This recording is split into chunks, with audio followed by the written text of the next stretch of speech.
So this is part of a series of Hades streams where I'm doing 32 heat, boonless, and mirrorless.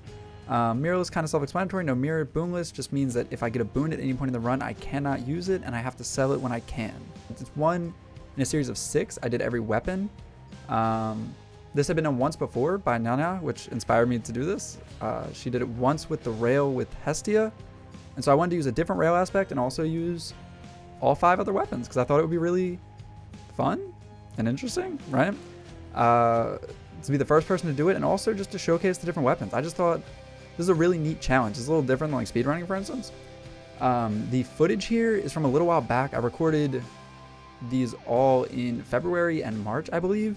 And then I was super duper sick, which is unfortunate. I was a bit under the weather. So I don't remember exactly every single thing I did, which will make it fun for me to watch. And also, the guests haven't seen it ever before.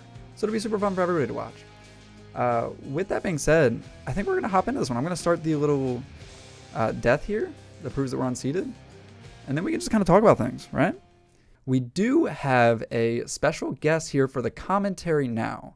And that is actually my older brother, friend of the channel, named Zach, or Sticky on the screen here.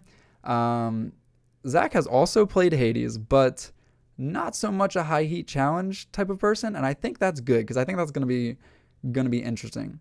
But for anybody who wants to check out what Zach does, he actually does a podcast called The Musical Moogle, which I personally am actually a big fan of. So this isn't even just me talking about my brother. This isn't just me supporting a guest. I genuinely enjoy it, and I think you should check it out.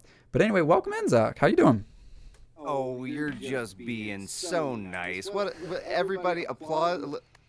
Just a little bit of applause for that introduction there. Thank you, Q. That was just great.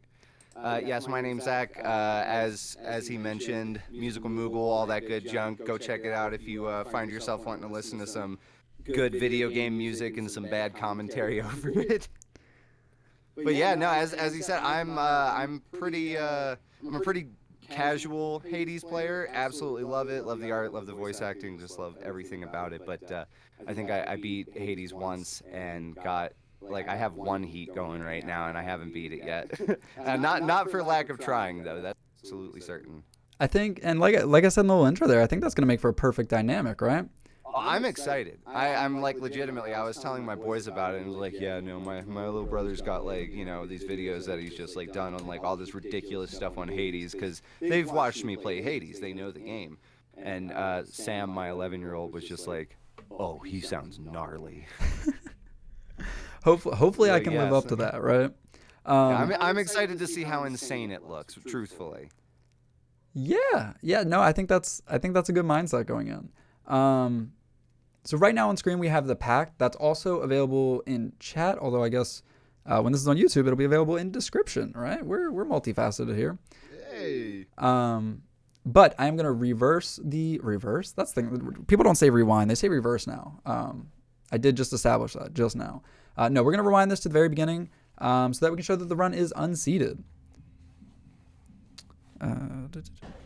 Okay, yeah, here we go. So this is where I'm conquered by the mighty lava of Asphodel. I really, I just couldn't avoid it. It was kind of tough, to be honest, Can you even die on the first screen unless you get killed by enemies? No, I don't think there's I don't think there's ever a hazard on the first room layout. But yeah, so that's me dying in Asphodel, and then we'll do a little zip through. Before we do that, I know we kind of said we're excited, but Zach, what are your thoughts going into this? What do you think? What do you expect? What do you look forward to? Well, so like I said, I think I'm looking forward to the insanity of it most. What I'm expecting to see is more enemies and more things just moving around and going crazy. Now, so I actually have some questions for you, so maybe if somebody is watching the video later, they might have some questions answered as well. Is 32 heat the highest heat, or what made you choose 32? So that's a good question, and it also works with the fact that I'm going to stop on the Pact again. I know we were here before when I started, but I'm going to stop back here so we can talk about that as well. 32 heat is not the highest that the heat can go, but 32 heat is 2 things. It is one, it's the highest that the game does anything special for, like rewards, acknowledges. You can go higher for your own challenge, but it's the highest thing that has a reward, basically. And second, It is the heat requirement for the Hades high heat leaderboard that I submitted these runs to. So it's not the highest heat, or it's not the heat requirement if you're doing boonless or mirrorless, which are special kind of things, right? But I thought it was just a fitting number, you know? Welcome in, Wi-Fi. Thank you. I thought 32 was fitting. Nice. Yeah, I mean, I know what all of the different conditions do generally, but like my brain just starts falling apart at the idea of like, okay, everybody has double health. Okay, everybody has like 4 times attack power. Okay, what? Like you just keep adding stuff. So yeah, actually on that note, let's hop into that right now. I'm gonna give a quick rundown here of my Pact layout. And for anybody who watches the other videos, my Pact layout is actually identical for all of the different weapons, but I still think it's good to kind of give it a brief over, right?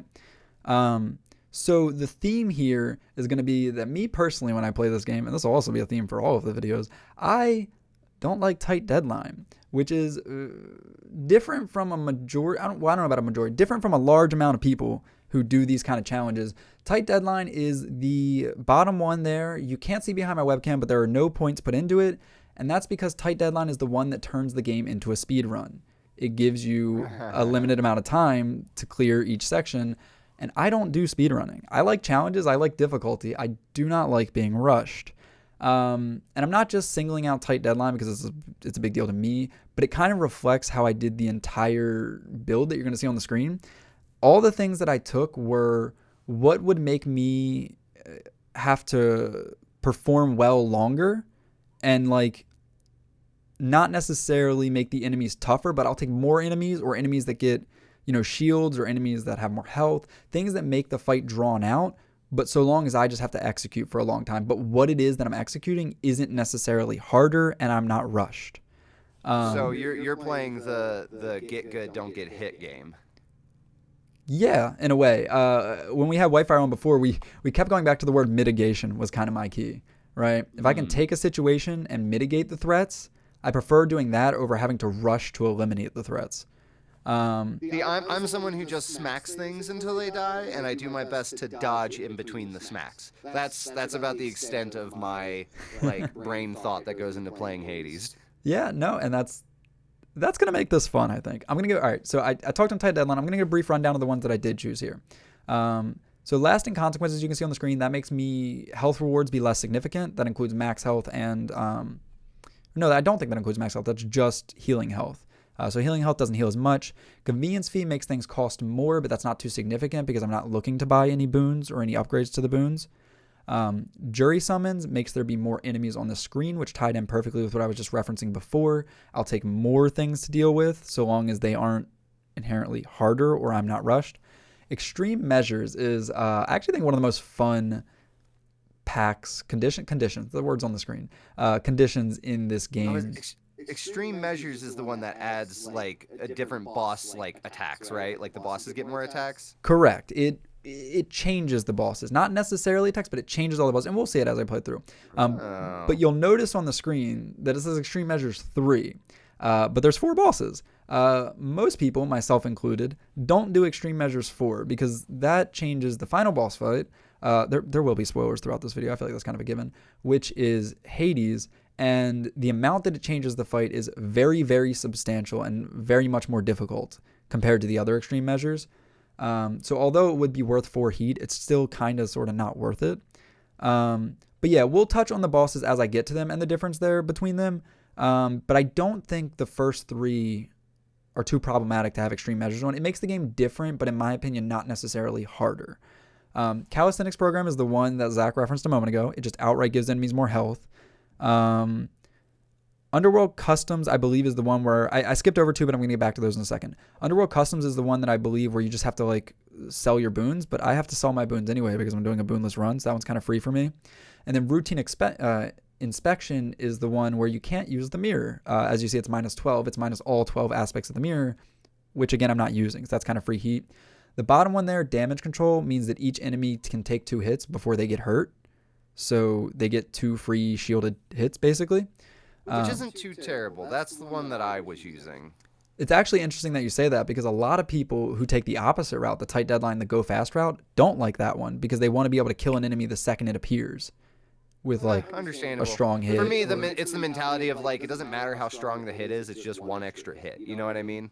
Yeah, no, I mean, that's my mentality. One thing that I think is very interesting, and I guess I'll touch on it now. I was going to say you'll see it later, is if the enemy is shielded or not shielded and they have damage control, it does make a difference. So although they don't take damage, if they don't have a shield, they will still get hit stunned by your attack. They just won't take damage. And that played a big role in my decision, because you can just hit stun lock the enemies, you know, for their first 2 hits, and then just keep them hit stunned for all the other hits. So they're not actually a threat. They just take 2 hits longer. Of course, if they have armor, then they will armor through it. So then they're a little more problematic. But that touches into the other 2 that I skipped over. I'm going to get to those real quick. That's middle management, which is extreme measures for the mini bosses. It just changes the mini bosses, makes them harder. And benefits package, which adds 2 benefits, random benefits to armored enemies. And that one can potentially be a lot of trouble. But ultimately, my mind views it like I viewed extreme measures, where it makes things different, but not like necessarily harder or impossible. So it can make an enemy faster. It can make there be a laser between 2 enemies that damages you. It can make an enemy able to teleport, so on and so forth. Jesus. And with me having 2 things on it, each enemy will have 2 of those random benefits. The ones that I didn't take, I probably should have went through the ones I didn't take first. But up top, the top one is hard labor, which is, again, is something you reference, which is just the damage that enemies do. It is not increased in this run at all, which goes back to the surviving. And then the worst one for me would be forced overtime, which increases the speed of enemies and their attacks, which changes your entire memorization and pattern recognition and everything. Oh, yeah, absolutely. But yeah, that's the whole rundown if you want to share some thoughts before we hop in. Nothing. I mean, I'm excited. Your choices make a lot of sense to me, and generally how I would play Hades as well. So I'm excited to see how you implement it. Well, I do love hearing that, because, again, friend Whitefire was on here before, and he was just like, yeah, if I was teaching somebody, I'd start with tight deadline. This is terrible. Not terrible, just different, right, is the big thing for play styles. But yeah, I reckon let's start the video. Oh my goodness, there was my mouse. How crazy. All right, here we go. Yeah, so this is the first area you're just referencing where you can't die, but you are not always gifted one of these things. Well, you can die, but you can't die to the environment. But yeah, these things are fun. I mean, we're going to talk over it. I'm actively talking over it, but they're fun. Man, Hades really is just such a good game, though. If I could just open up this video, the start of the actual video that we're watching now, with just saying that Hades is so flipping good, like, oh my gosh, like, it really, really is. So, I mean, I agree, but I feel like that's kind of a given what I'm doing here. I want to pause right here. So when you start a run, you either get a boon or a Daedalus hammer. And a boon is outright bad for me, because I cannot benefit from them, and they just cause me hassles because I have to not use the attack that they're on. A hammer is the best thing that I can get in a run, right? They make or break a run. This kind of run, this kind of challenge. And this first one was immediately a decision for me, because my least favorite one that's on the screen is the one that I end up taking. And that's the one in the middle. I don't use the bull rush when I use the hammer, right? That's where you charge up your attack, you block, and then you dash across the screen. Yeah. However, if you get a different hammer that turns that bull rush into a projectile instead of you being the projectile, suddenly I want all the things that make the bull rush better, because that projectile is very good. So I took the middle one in hopes of getting the projectile later, because I'm using the Zeus aspect, which has a great special, but its attack is nothing special. So I was like, if I can get hammers that make the attack good and the special's good, I don't have to worry about a boon making me not able to use my special or my attack. I'd be fine with either one. So the logic there was hoping that I could get the charging shot later. But of these on the screen, the one at the top is definitely my favorite. It just hit stun locks enemies instead of knocking them away with the shield. But I don't end up taking that. I do think on it, though. I probably could have talked over me thinking on it on the video file. I was actually, that was something I was going to comment on. I was wondering how long it takes you, like, in-game. Which, you know, like you said, you're not doing this as, like, a speed run. How fast can I do it? You know, I mean, technically it is, like, timed by the end of it. You know, you do have a time. But, yeah, I was wondering how long it takes. Because I know that, like, there are some people where it's, like 2 seconds. I see what's there. I know what one I want. I don't question anything. And I like, oh man, it's just a crazy thought. So, yeah, some of those decisions are going to be very quick for me, but that's because of what I'm doing. Because of also my experience. If I was doing a regular run, you'd know which boons you prefer and you like, so on and so forth. But because of what I'm doing, I'm going to immediately take whichever boon's going to cause me the least problems, which almost always will be cast first, because your cast can't be improved in this run. For anybody who doesn't know, the keepsake that I'm using is Shattered Shackle, which makes your attack and your special and your cast do double damage if you don't have a boon. And I'm never going to have a boon in this run. So the damage numbers that you see for the weapons here are going to be twice what they would normally be. So like the shield special that I'm throwing is hitting for 60 every time. Normally it would only hit for 30. And that's just kind of an obvious. That's a given for the challenge that I'm doing, right? There's not really a better choice than that.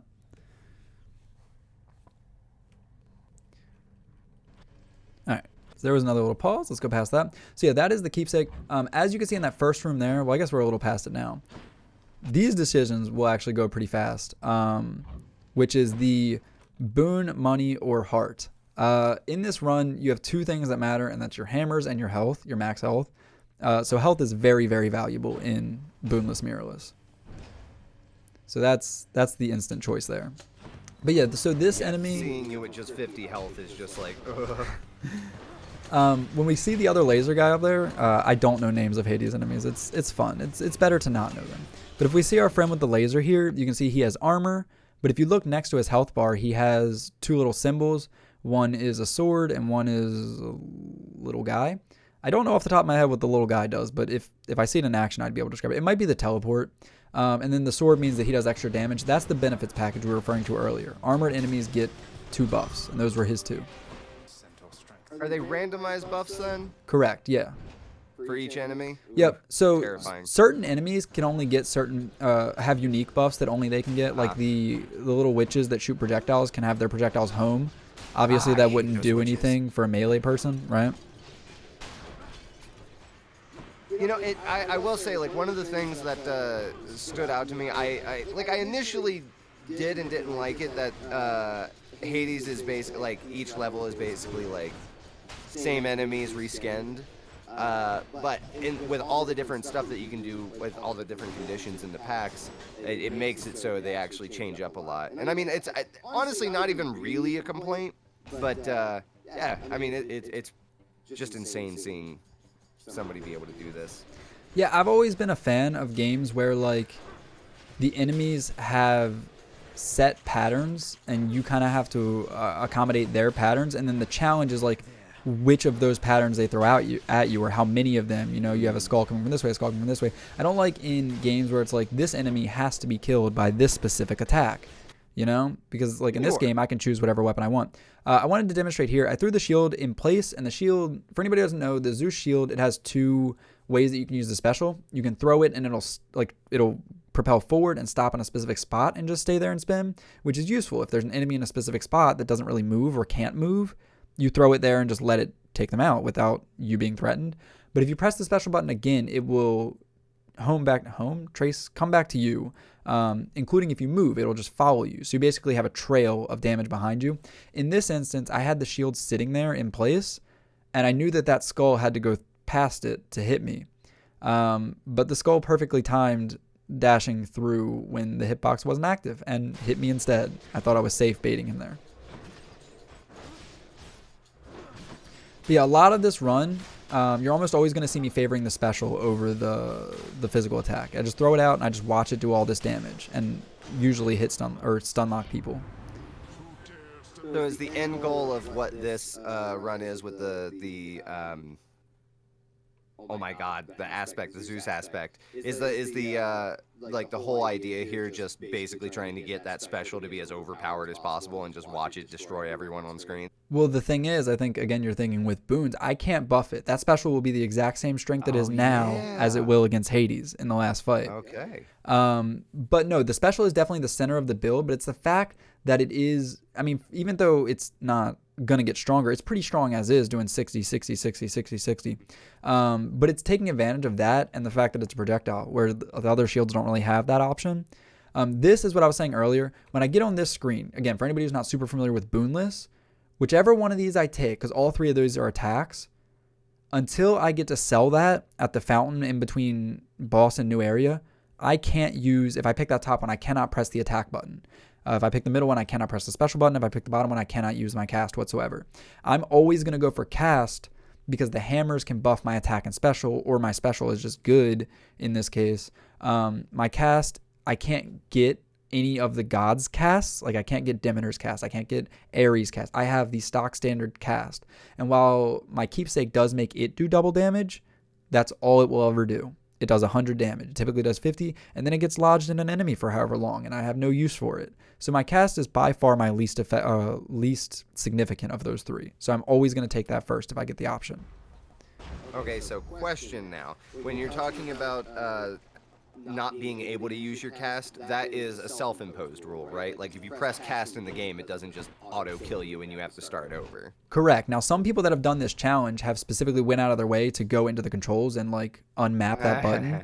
I did not do that, and I don't want to say it cost me runs, but it did cost me attempts. Where I would then, as you saw with the heat before, I would then just walk into the lava like, oh, this run's wasted. Roll your eyes and get back on with it. So yeah, I can press the button for the cast, but I will not. Another good thing about the Zeus shield specifically, as you can see, it counts as attack, so it destroys the projectiles from those armored wizards.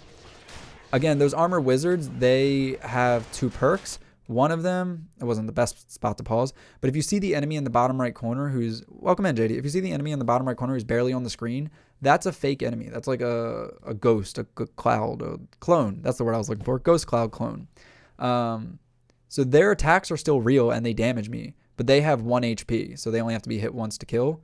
And the real one will keep spawning clones until you defeat the real one.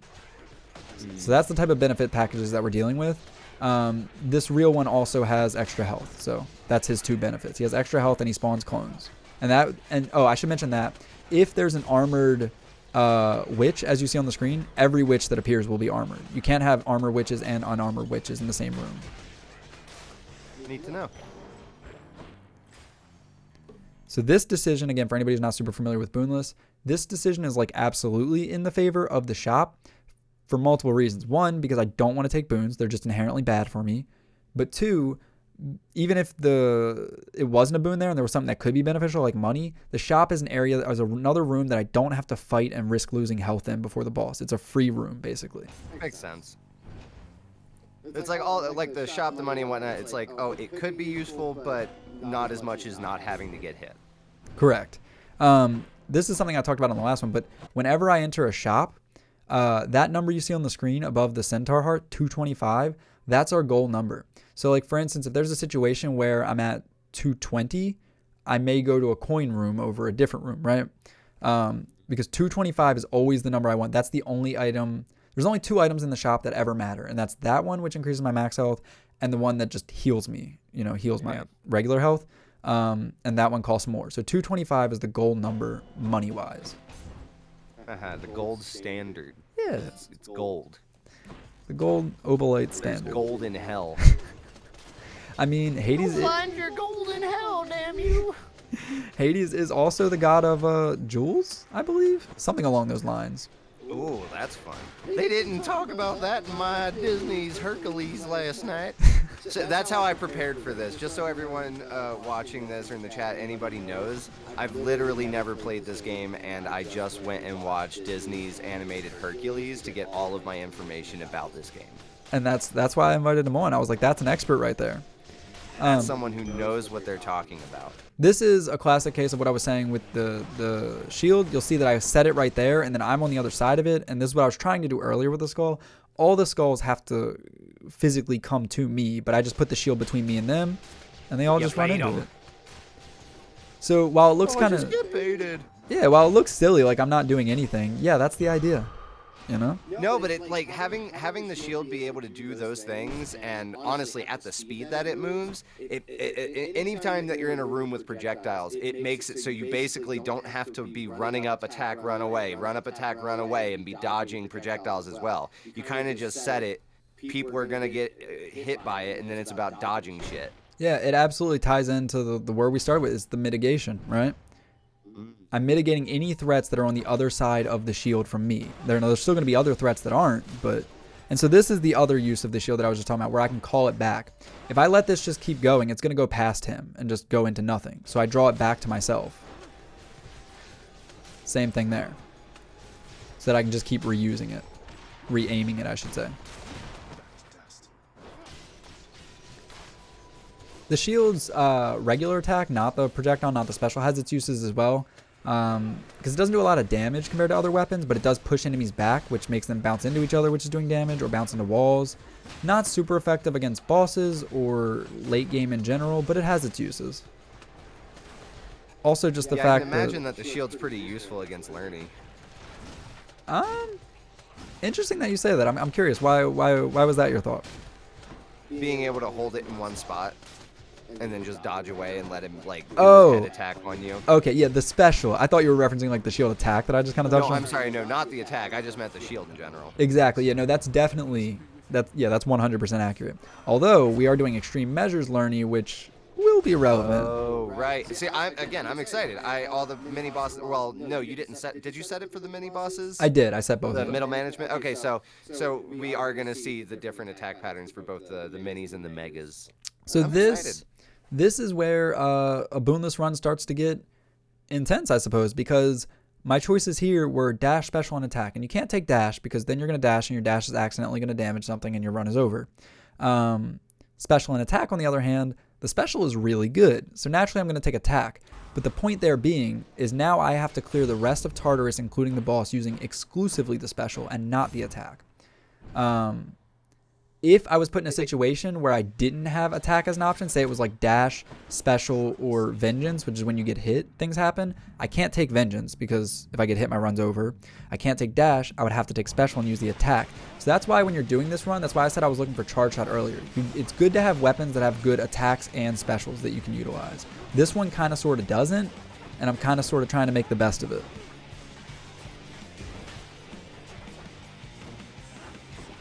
Yeah, I think the not getting hit part for me, like, I hate saying, like, oh, you make it look like all you have to do is move out of the way of their attacks, but it's like, no shit, you know what I mean? Like, legitimately, for a player like me, which is punch it until it stops moving, and if I get hit while I'm hitting, you know, that is what it is. Like, it's you know, it's pretty cool.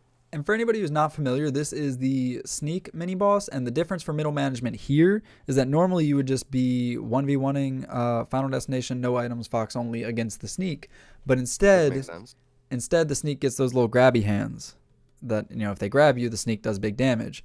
Naturally, like Zach said, we went with the strategy of just like not getting hit, and it worked out pretty well. Sorry if the mic was picking up my dog barking.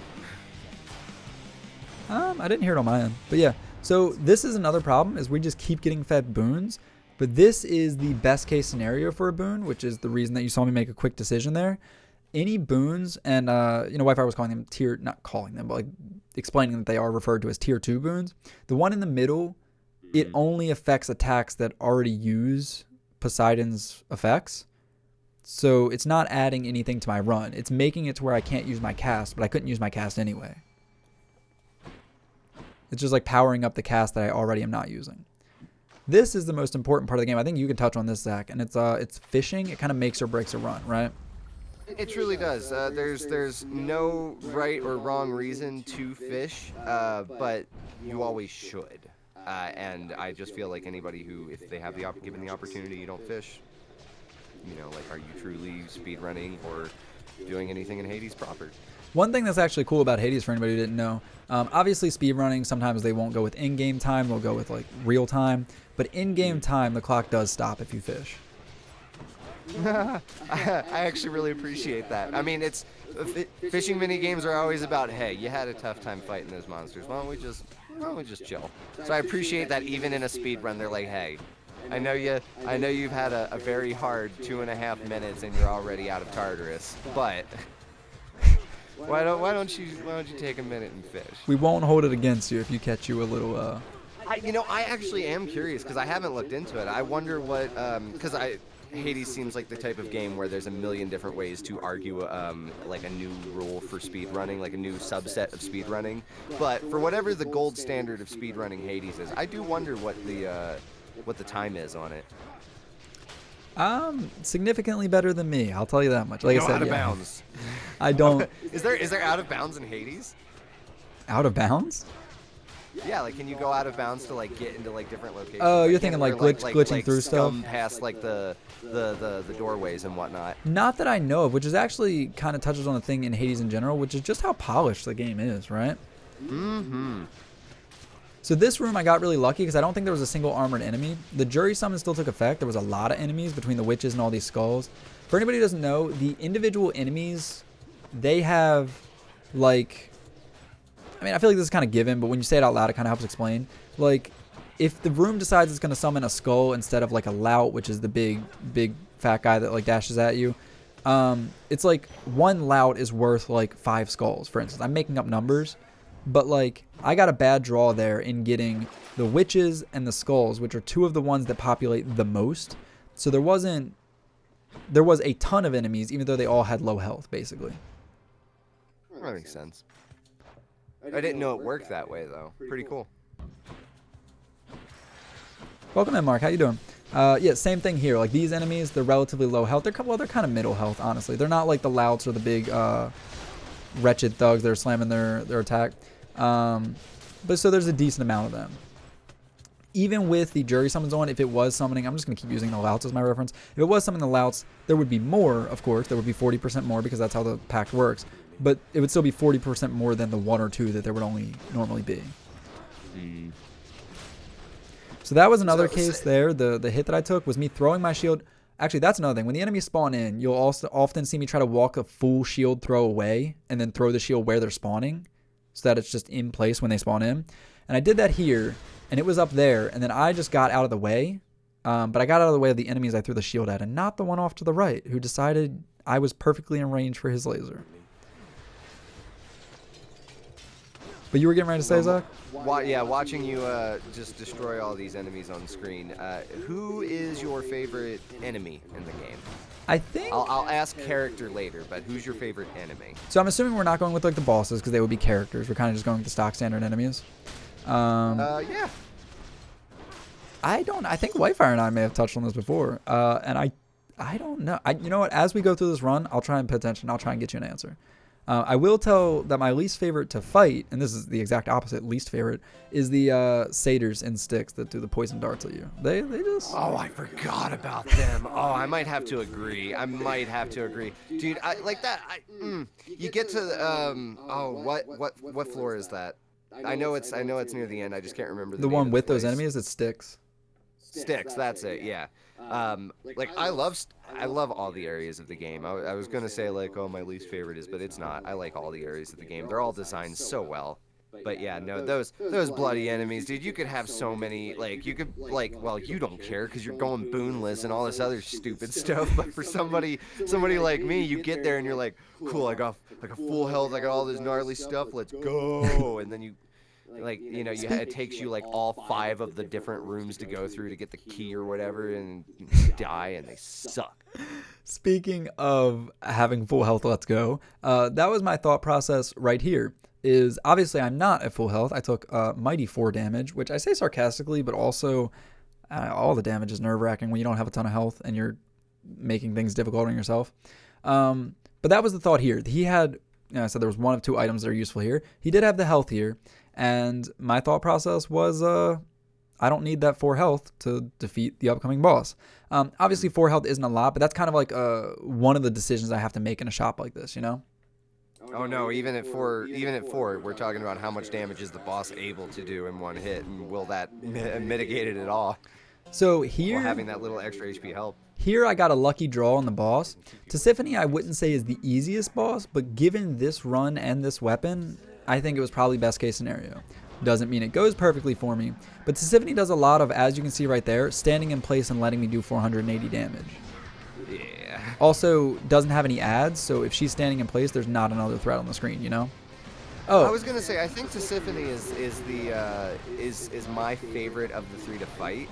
Like if we're talking about luck of the draw, she's my favorite to fight. I never really struggle fighting her with any of the weapons. So a couple things to point out here. For anybody who's not familiar with extreme measures, this is extreme measures 1, which means that the Fury Sisters will get another Fury Sister to help them. So that's why you're seeing Electo on the screen summon her little spinny blade. I can't hurt Electo. They don't both have health bars, but they'll come in and they'll just do attacks that you have to deal with. Oh, that's terrible. Yeah, so there is luck of the draw there too. You get Tisiphone, but do you get Tisiphone with Electo, or do you get Tisiphone with Meg? Or you can also get Tisiphone with both, which doesn't necessarily make it harder to have Tisiphone with Electo and Meg. It just means that instead of 2 additional Electo attacks on her side, you'll have 1 Meg, 1 Electo, you know. So it's still balanced. It's just which set do you get. So that spinning blade, I think, probably does come back to cause me trouble later. But something else I want to point out right here is, again, you'll see me throw this in place while she's standing in place doing her projectiles. She doesn't move, so just let the shield lock on her and just do damage. And then as soon as she's done her projectile, you'll see me do the exact opposite, which is what I keep referencing. Having the shield chase me while she's chasing me and just get a bunch of hits in. It's just kiting her. Unfortunately, that left me too close, and then I took her melee attack.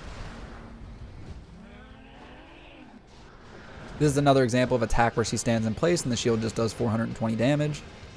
So that's really good damage for a boonless run, I feel like, right? I will say, number-wise, I don't know what a standard weak hit is even, like, point-wise. Fair enough, but if you think about, like, the boons that you would use while playing the game, if you get a good Doom, that's still doing, like, by default it does 100 if you don't even upgrade it, you know? Oh, that's right. I'm remembering now. So this was a good and bad situation for me. She does that projectile, which I love because the shield destroys the projectile and also will go to her and hit her. And then I immediately want to avoid the projectile, and so I dash into the spinning blade. Delightful, right? Which one of the sisters is your favorite? I mean, like personality, character-wise, probably Meg. I think Meg's the easiest to fight, and I think Electo's the hardest to fight. But I think they're all pretty cool. I think that Electo is the hardest to fight, and unfortunately, I have to agree with you. Meg is my favorite. I love her. I think Tisiphone kind of gives me just a little bit of Kunimitsu vibes, right? It's the mask. Oh man, I just like the murder. Yeah? Dang, did you do the voice acting for Tisiphone? No. I wasn't going to tell you. I actually know literally everything about Hades. I just wanted you to have your fun. No, but in actuality, shout out to all the voice actors in this game. Shout out to literally everyone that worked on this game. I cannot, like, I don't think that if there's anybody out there who picked up Hades and was just like, yeah, I don't know, but, like, the art's kind of like, but, you know? Like, if there's anybody out there that felt that way, you're wrong and you should be euthanized. Don't let that person have kids. So generally, I feel like that fight went pretty poor for me with how much damage I took. There is another thing that we haven't talked about, which is my companion. You can see that on the top left. That's the special attack you get from... I thought you were talking about me. Yeah, we haven't talked about that companion at all. No, but I have Anthos there, which will summon Achilles and Patroclus, I believe you pronounce it, to attack for me. I can use that in that fight, but you get 5 uses the whole run, and I thought I could handle that fight without taking too significant of damage. And my judging of taking too significant of damage, I kind of sort of did and kind of sort of didn't. I didn't take too significant because I never came close to dying, but I did take too significant because it was more than the healing well right there would heal me back to full. So, a bit unhappy about that. Any of the boons that you got, this is where you're able to sell them. Correct, yep. And as you can see, you sell them and you do get money from them, which further emphasizes that like worrying about money in the run's not too important, other than like early game getting, like I said, the 225. Thankfully, this shop gave me health for 40, so that's a good trade. Yeah. That's another thing I will spend money on. I said earlier that it's like basically just healing and like max health increases, but those little mini wells can have things that just like increase your attack damage or, you know, things like that. And those are fine. They're not boons. So they're something that you can use in the run. I cannot believe I walked right past that gold urn. Again, these runs are from a little while back because I was a bit under the weather. So I did not remember that I did that, but back then, oh boy, was I an idiot. This those rooms there are the Erebus rooms. They're challenge rooms where you can get, if you don't get hit, you can get something special. I don't want a boon, so I'm not going to take Hermes, but if those were reversed, for sure I would go for the heart in the Erebus room. Hermes is probably the toughest one to come across during a run because his things increase your dash, and it's kind of hard not to use dash. Or they give you money for every chamber, or they increase your attack or special speed. A lot of his things are hard not to use, so he's a troublemaker. Oh, these. I think this is what I was telling White as well. These enemies that are dropping down on me now, I don't know if they're my favorite enemy, but they're for sure my favorite enemy to defeat. Just when they're stuck and hit stun and they can't fly off the screen and do anything and I just get to hit them, I like that. They're my favorite punching bag. I think I'm with you here. I'm watching through and I'm trying to think of who my favorite enemy is. Because I asked you, but I realized I didn't actually have an answer for myself. I mostly just wanted to talk about Megara because I love her so much. That's why I was and like, I love her, and I also love her in Disney's animated Hercules, of course. Back to that studying we did, right? That's it. I take it back. You're not allowed to talk over your video anymore. The entire rest of, if you want to talk, that's fine. But everybody now gets to listen to me sing every song from Disney's animated Hercules. Disney's Hercules quotes the rest of the run? No, not quotes, songs. You get to listen to me just sing them with no music, just vocals. I'm just singing it. So okay. This one here was another bit of a decision. So obviously the exclamation points are almost always exciting and good, except this one, which is not beneficial at all because it only does things that buff your boons. All three options improve your boons versus money, which, while not generally a big problem in a run like this, is still a reward, right? And it's still a better option than the others, which is basically nothing. Exactly, but this goes back to the shop conversation though. Of the exclamation point room is a free room. There's not a fight there. So that was my decision. Do I want to avoid taking any damage, or do I want to get an actual reward? And I make this decision by swinging my sword like a fool. I said sword. I definitely just said sword. Hey, it's got spiky bits on the end. What is a sword but a very large letter opener? I got nothing. You know, sometimes when you're right, you're right. Sometimes when you're right, you're me, because I'm always right. So yeah, that was just, as you can see, I scrolled through those. All three of those just help your boons, so don't help me. But yeah, a room like this is fine. There's no reward here. I mean, there is a reward, but it's like metagame reward. It's a house reward. It's like gems. But it's no reward to me in this run. No reward, but no boon. These guys are up there with my least favorite. With the Satyr cultists, these guys are up there with my least favorite. That's for sure. Yeah, we were talking in depth about that on the last stream, about specifically these green ones, because they do come in different variants, and how they throw their projectiles faster and straighter than the other ones. Yeah, they don't lob them as much. But thankfully, those two didn't give me too much of a problem. That's another example of, like, Jury Summons is on, so maybe there normally would have only been one of them, but there was only two of them, and that's, you know, still not a big deal. As you can see, I have my regular attack back, so that's very exciting. I've used it all of once this room. Again, very exciting. But yeah, after you clear an area, you get all your stuff back. So that's exciting. I could also use my cast now, but I probably don't use the cast this whole run. One thing that is interesting about the shield... So many of them. And as you can see, all these guys are armored. It's, you know, I could pause and try to figure out exactly, like, that one has buff defense and extra armor, I believe. But yeah. Hey, Ninja Nurse sneaky work watching is exactly what you're supposed to be doing. Just wanted to throw that in there. What was I going to say? Oh, yeah, the attack with the Zeus shield. And that was actually one of the things I wanted to touch on. Part of the reason that I was inspired to do this, I was just going to do Boonless first, and then I tagged on all the fun parts. That was actually a good showcase of what I was getting ready to talk about. Is because I wanted to showcase what the weapons themselves can do. A lot of this game is about making a good build, right? People are like, oh, you take this guy with this guy with this, and that's fair, right? If you just want to play the game, sure, that's fun, right? But I was like, this could be a good instructional, especially again before I did the 32 heat. This could be a good instructional for people who are just like, how do I get better at using the shield? Well, this is the shield. This is all the shield. Everything you're seeing is just the shield. It's not the shield with Doom. It's not chilling the enemies first to make the shield better. It's not picking up a specific cast. It's just the shield, right? One of the things I wanted to touch on a second ago was the special and the melee attack on the shield. So the attack and the special, they kind of sort of work together and also kind of sort of don't. So way that they work together is if you throw your shield a certain distance and it's set spinning in place with the special, your attack has big knockback on enemies with the shield. I think it has the biggest knockback for just a one-hit attack of the weapons. Like the third thrust of the sword does huge knockback, but that's the third thrust. Anyway, if you have your shield out, you can knock enemies into it if they're not positioned perfectly. So if you're like, hey, get over there into that hit stun lock, that's great. The problem is the opposite. When they're in the hit stun lock, you can't also hit them with the shield to make it go faster, except in this case where he was pinned against the wall and it worked perfectly, right? That took it off the screen for a second. Crazy. But no, yeah, you pin him against the wall and you just get a ton of damage from the shield and the melee.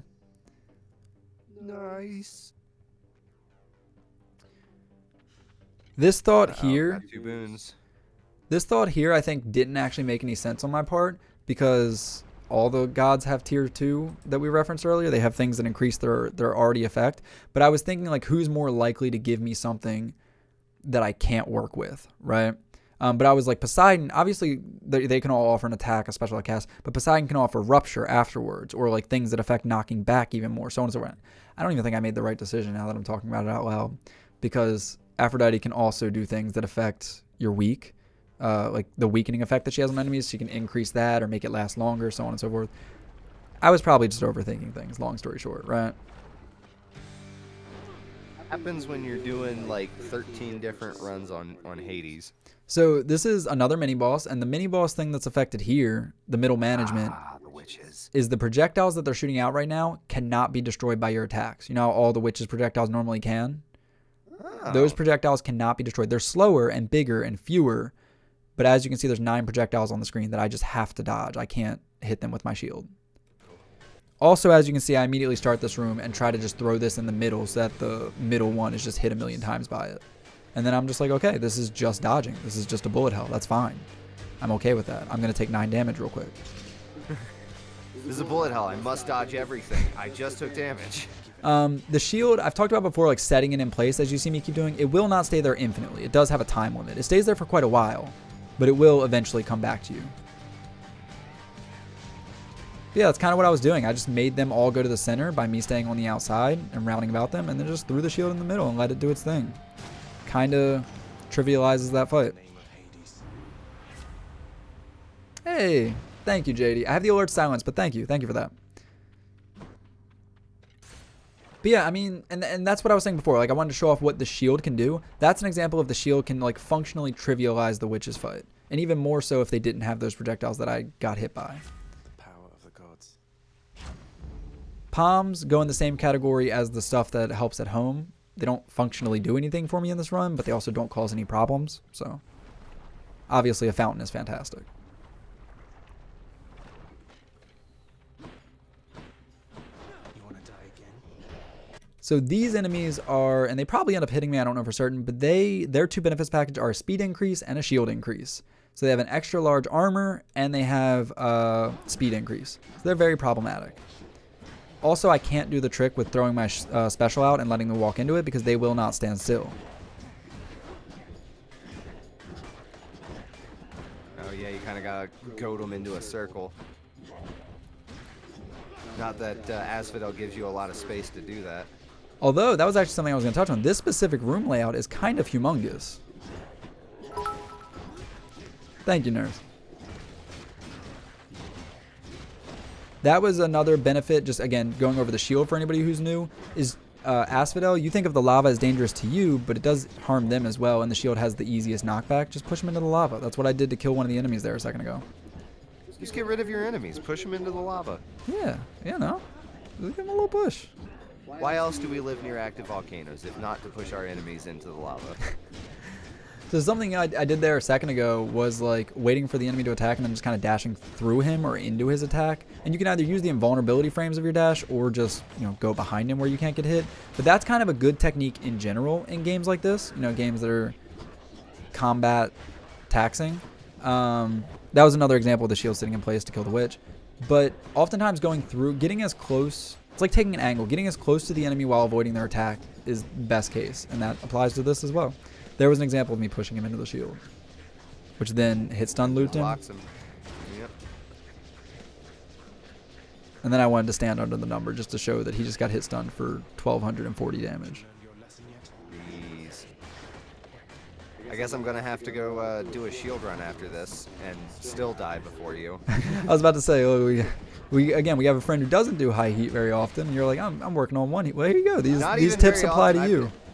You know what? Maybe I should try. Maybe what I'll do is I'm gonna replicate your run with literally no knowledge or experience, and then just immediately make a mistake and like take boons and just start killing myself. I was thinking that the problem for you, I think one heat is holding you back. One heat may be too hard for you. Have you tried 32? You're right. The problem is that it's not hard enough, and I'm viewing it as super hard. I'm limiting myself. So this is a problem I need to take off my weighted boots. Yeah.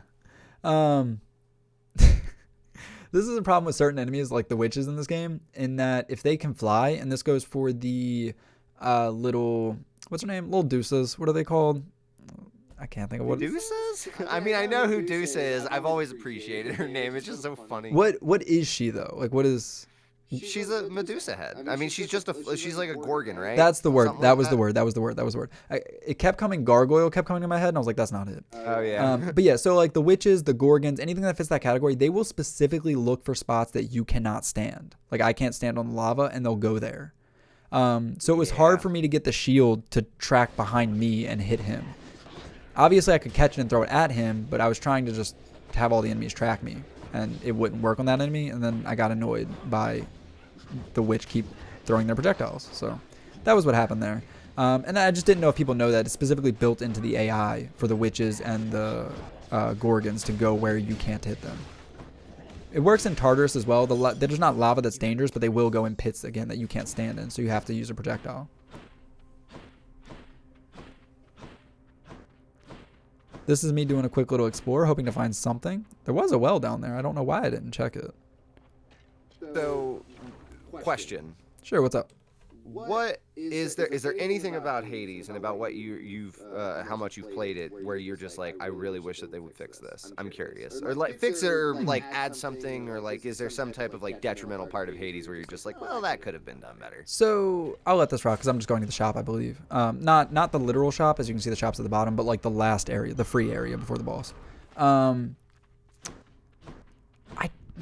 don't think there's anything along that lines, but the first thing that I thought of when you asked that was it's a PvE game, so it's not a problem, but I don't like necessarily the imbalance in the weapons. I just feel like the weapons are just not balanced, right? Like if I beat the game with the sword and you beat the game with the bow, it was harder for me, right? Obviously there's personal preference, but I do just feel like they're not particularly balanced. Is the bow like super crazy good or something? Because I hate it. I think it depends on certain factors. So I think, you know, like 0 to 32 heat, because when you get late game heat, the whole game, like when you get in the 50s and stuff, the whole game is just different. Just stupid hard, yeah. Well, not only is it hard, but it's different in like what weapons are viable and why. But in the beginning and in the low heat, I do think that the bow is just like substantially better than the sword, for instance, because it just has a projectile. As you can see me using that with the shield, you can do the same thing and just mitigate threats. The special on the bow is pretty useful, especially if you get up in somebody's face and then just lob them with like 10 arrows. Yeah, the special is also useful for the witch's circle for clearing out projectiles off the screen. Yeah. Real quick, so this is the difference in the Lerny fight. I don't know if you can notice the difference. Yeah, what happened to the entire room? Exactly. So there's two differences. One, the room layout. You now have to move across lava, and you don't have things that you can hide behind against his attacks. And two is the fact that his head is not locked in place. He can go anywhere in this arena at any time. He can just fly. Oh, shit. Yeah. So when are you gonna what character, enemy, or whatever? What are you gonna get a tattoo of Hades? I don't know what I would do if I were to do that. Actually, I feel like a lot of people go with like the Hades logo, not like the word Hades, but like the cross that's like Hades himself's facial hair. I think I would do something with. Let's see. So this Some of my is favorite characters, so it'd definitely be Cerberus is in there. Hey, there you go. This is what you were talking about a moment ago, where it's like it would be good against Lerny. He's just locked in place and the shield's just doing his thing, and I just watch the health bar go down. The problem that I said with that is the fact that you weren't familiar with extreme measures, where he does not stay in place. As you can tell, He's went all He's the also way. moving quicker. Yeah, he's went all the way to the top left of the arena. He's went to the bottom. He'll go anywhere, including when these other guys are out. So you can't safely fight the one on the left knowing he's in the middle. No, he will come for you. For anybody who doesn't know, all the heads that are summoned, they have different crest colors. As you can see, Lernie's horns are blue, and then the one on the left side of the screen right now is orange. That does affect which attacks they do. Oh, So- I didn't know that. So, oh yeah, purple man up there. Purple guy does the waves. That's so all the heads will do all of them will do a slam, like the one where they just slam the ground and the one where they just lunge forward and bite. They'll all do that, but no other one will do the waves that you see the purple one do. The orange one, I believe, summons fire pits on the ground, but I don't think he's going to get another attack off for demonstration. So yeah, that's something to keep in mind, and knowing which ones do what. And Lernie's is different too. Like he hasn't done that purple wave attack that the purple guy did. But his head slam, as you can see, summons red circles on the ground that attack out of the sky that have hit me a bunch this play. That's an example of what I was saying earlier. I did 1240 against him by mixing in my attack with the special. That's, ideal usage if you have a sitting target. But yeah, the different heads, knowing which one to prioritize is very important. So for instance, that purple one, which I got 2 of there, I prioritized those. Well, I got those and the orange one, so I didn't really get a good draw here. I'll prioritize both of those over one that doesn't have a projectile that can hit me from full screen, basically. Because even if I'm all the way over here, the purple heads on the left side of the screen are still a threat with their projectiles, versus the blue one, like Lernie is, that slams his head a lot, not as big a threat, if you just get away from it. So what does this look like for someone? Because have you ever seen this? I reckon you haven't, right? Well, no, I haven't seen the room or anything like this. But in seeing it, like it legitimately, it makes me want to go play the game and try that other stuff. I don't want to say straightforward player, but like I kind of like to do things in order, which is so I just platinumed Horizon Forbidden West. Absolutely love it. Super fun game, all blah blah blah goodness. But I have a really bad problem with the second I see a side quest that is now the new main quest until it's done, and then move on and just keep going from there. So it's like, ooh. So this is Hello, Mr. Achiles. Yeah, this is the companion I was talking about earlier. But I want you to finish your thought real quick. Oh, nothing, you're good. I like doing things in order, which means that I wouldn't see this until I've beaten it and, like, added other heats until it eventually got to me being able to see this one, if that makes sense. I like to work things in order. No, yeah, that makes sense. I will say that for me personally, I think Extreme Measures 1, if I was trying to beat the game on one heat, I think that is one of the best ones to start with, because once you get past the first fight against Meg and her friends, and her sisters, I should say, there's literally nothing different about the game the rest of the run. They're just, don't worry about those girls, they're just friends. Yeah, But, they're just lady friends.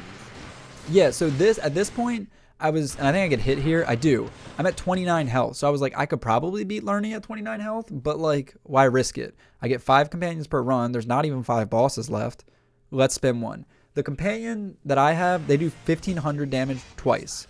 So 3,000 damage. That's enough to kill Lernie's final phase outright. So I summon it, and I just stand there and watch it do its thing, right? Wow. Yeah, I don't got any of those. The only summon that I have is Skelly, because I love him. Don't you dare spoil anything about Skelly. I mean, I've gotten to, like, all of his stuff and whatnot, so I can't presume that there's too much more. I'm not surprised at all that you love Skelly. Anything about Skelly. So that was actually my guess is that it's his dead mom or something. I don't know. So that was actually a very tough fight for me, as you can tell. That did not go well. That was like the first major adversity I faced in this run. And that was a gift from Charon. He decided to give me something very nice. With the Hydrolite.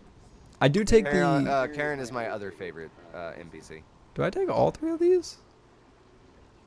Oh goodness, Ninja. I don't know about that typo. The Skelly is smelly though, that's for sure. No, so I don't take that one. Old and cold and covered in mold. But the one at the bottom, you'll see me take almost every time, just because, I mean, 20% movement is outright great. The duration on it is great, but also it is just so cheap. Like the cost to benefit there is just, it doesn't matter how much money I have. I almost always take that one.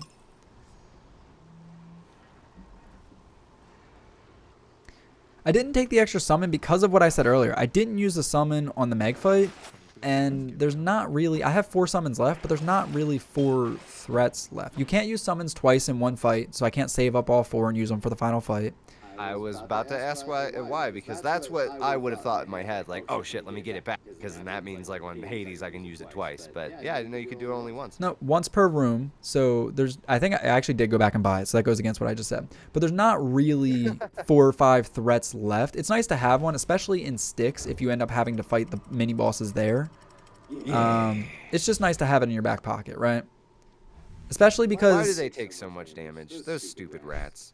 Especially because what I said earlier, when I'm selling the boons that I have, if you look in the bottom right corner, I have so much money, right?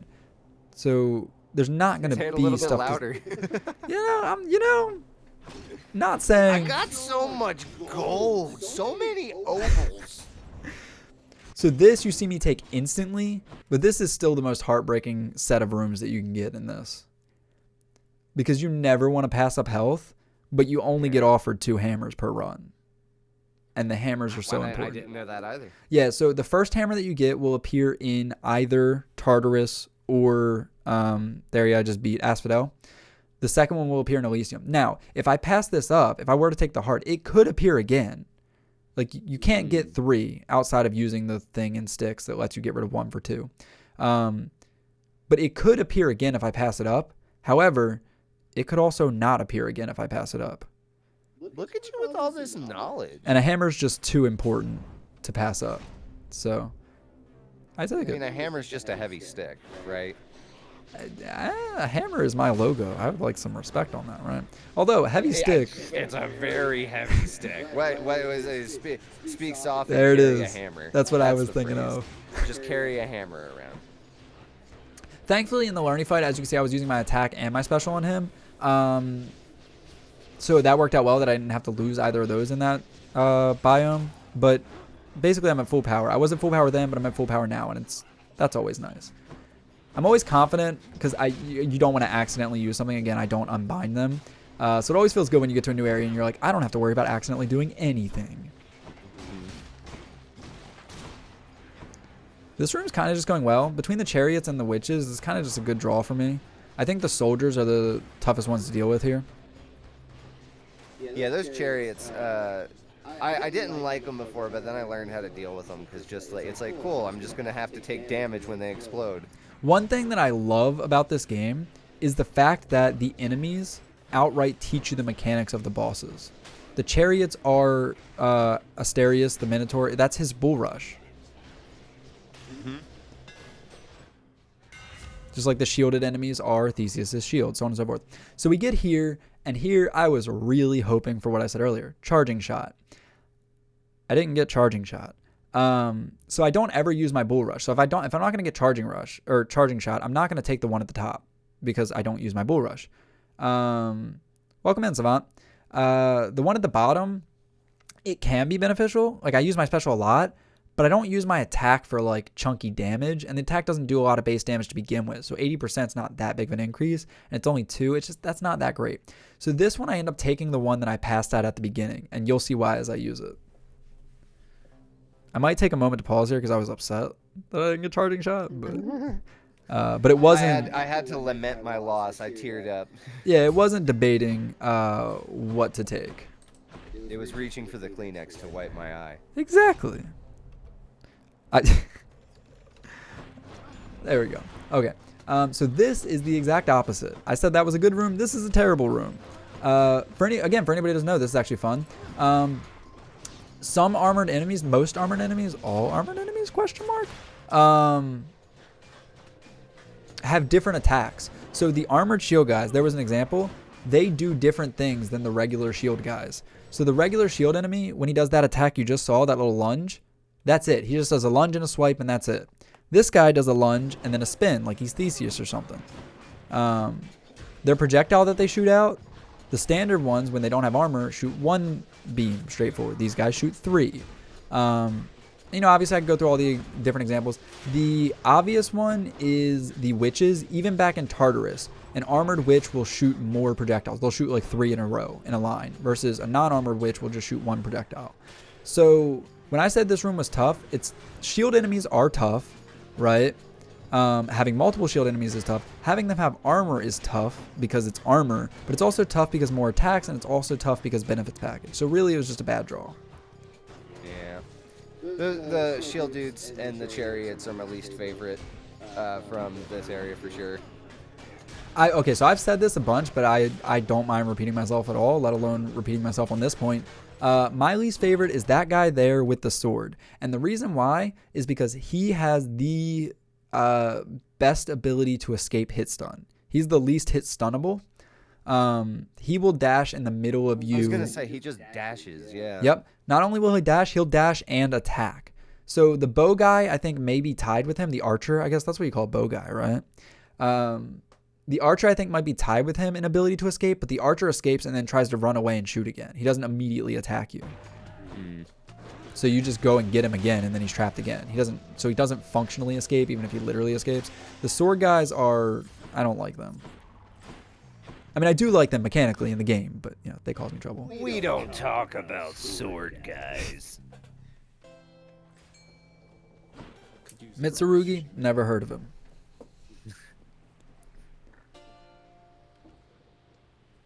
I will say, watching a run, I know you've already emphasized this, just how great this game is in every aspect. But watching a run as opposed to playing it, you can appreciate the arrows stuck in the ground and the skull detail on Charon's boat. It's just nice. And that's something that I did like all the time, still do. Just sit and enjoy the environment. It's so fun. And I mean, my 11-year-old Sam, he is just like he really likes Greek mythology and stuff like that. So even in watching Hercules last night, like he's just like pointing everybody out, and it's like nobody said their name in game or in the movie or anything, and he's just like, that's Demeter, that's that one. He's like, oh, it's so fun. So this happens quite a lot because Charon doesn't like me when I do boonless runs, so he gives me nothing of use. So this is just a bad pull on a shop. I got nothing, and then I have to take a god. So you know, double down on the unfortunate. And here, skull rooms are intimidating because that means a mini boss, but we will always take them over Hermes. However, I think I use it here. I do. Okay, I don't use it here. But as you can see, when I walk up to the screen, it says altar. There we go. Altar. And that is because late game, you unlock something that means when you pick up items that are used in the home, so gems, keys, darkness, they also come with an in-run benefit. The in-run benefit of a key is that I get a die that I can roll, which means that I would be able to change that room reward off of Zeus or off of Hermes to something else. It just re-randomizes it though, right? You don't get to pick. Correct. So that's why I thought I might have used it here on Hermes, because I don't want to have to take a boss room and I don't want to have to take Hermes. But I think ultimately I was like, I don't have a single boon yet. I can afford to get Zeus and just take cast or something, right? It'll be a tough fight, but so be it. The two bosses that can appear here is you have Asterius and you have the butterfly boss, and you infinitely prefer, I didn't remember which one I get. You infinitely prefer getting Asterius in a boonless run. One, because the butterfly boss is hard. Two, yeah, I hate that thing. Two, because for anybody who didn't know, if you beat Asterius in a mini room, he starts the boss fight with less health. I don't know if it's a quarter or a third. I think it's a quarter. He only has 2/3 health. So, or not a quarter. I think it's a third. Yeah, I think he has 2/3 health left. So that's the reason you want to take this fight. Also, it's just good practice. You know you're going to have to do it in a moment. This is Extreme Measures Asterius, as you can see. He's pink and gold. I love his outfit. I love that it changes the art too. Also, Asterius, another great character in this game. That's true. Yeah, if I had to pick my favorite enemy, I mean, that's probably it if he counts as an enemy. I would say he counts as an enemy. He is trying to kill you. There we go. That attack is so... kill what is already dead. That attack is so hard. So if you notice there, when he lands, that's the biggest change for Extreme Measures. He does have two phases, but for the first phase is that ring that you can see spawning now. That does AoE damage. So he doesn't just hit in front of him. He hits a giant circle around him, which is problematic. Honestly, I don't remember what all the differences are because I almost always play Extreme Measures 3. So I know that he does more aerial effect, radial effect, and that he has projectiles in the second phase. I'm trying to watch exactly what it is that he does super different. It looks like from me just having fought him last night or something. relatively the same. It's just the attacks are a bit more vicious, a bit wider berth. Yeah, that's new. Oh, I didn't know that was new. Yeah, he does. He goes into. Pretty sure that's not in the normal one. He goes into Beyblade sometimes. Hey, all people that I have fights with are my frenemies. That's for sure. Especially in hell. Well, okay. So for clarification, I said I don't know if he counts as an enemy in that, like, we were saying enemy, and then we were also saying character as a separate category, and he is a codexed character, you know. Okay, well, who's your least favorite NPC? Thanatos. Thanatos. Oh my God, Than. Oh yeah, Than. That's like some anime romance bullshit. It's just like, dude, like, shut up. Just kiss me already. Like, shut up. So yeah, this is he's in his second phase now, and as you can see, when he does the slam attack, he does projectiles.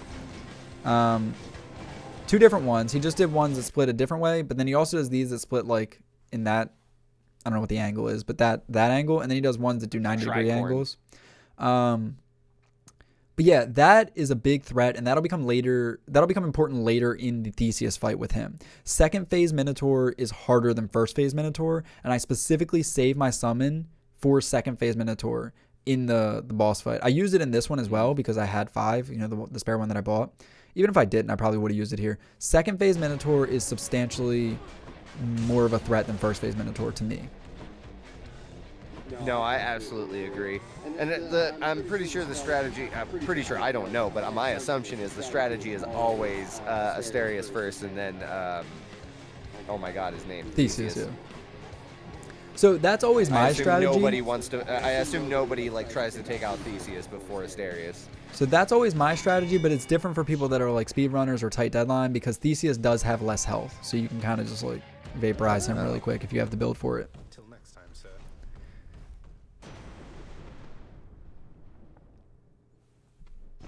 Yeah, that fight went pretty well, all things considered. Oh, Zeus. Something, and instantly I'm going to take cast. That's another instant decision. Something I didn't point out there was the new boon that I got, or not boon, the new hammer that I got. So my attack does 2 attacks, but doesn't knock back. And I said this is one of my favorite ones if I'm not going. It may be my single favorite hammer boon if I'm not going. Oh, thank you. Give me a health after an Asterius fight. It may be my single favorite one if I'm not going for charging shot, because it locks him in place with hit stun and just does good damage. And it was doing good damage on him when he was standing in place to let me hit him.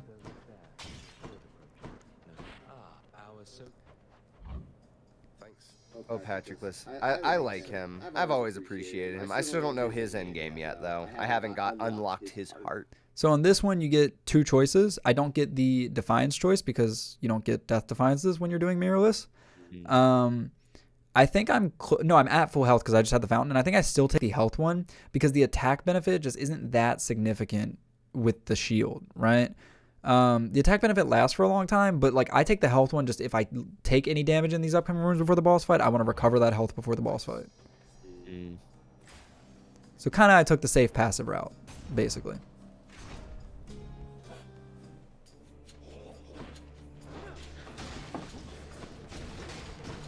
The bows can be problematic as an enemy.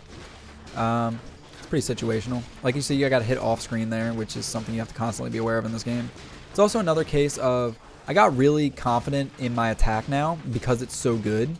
I think it does 50 per and it hits twice at a time, so really it does 100 per swing and it swings pretty fast. And it, like I said, it hit stun locks people.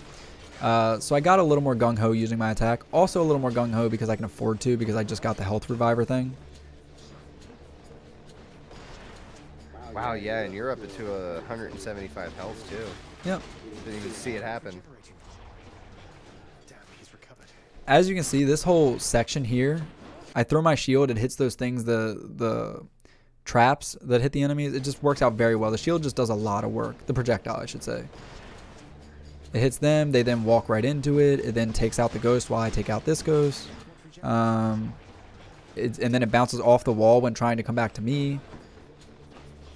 The Zeus shield is very useful. And unfortunately, everything well, I mean, I guess not unfortunately, it's just part of what makes the aspect different.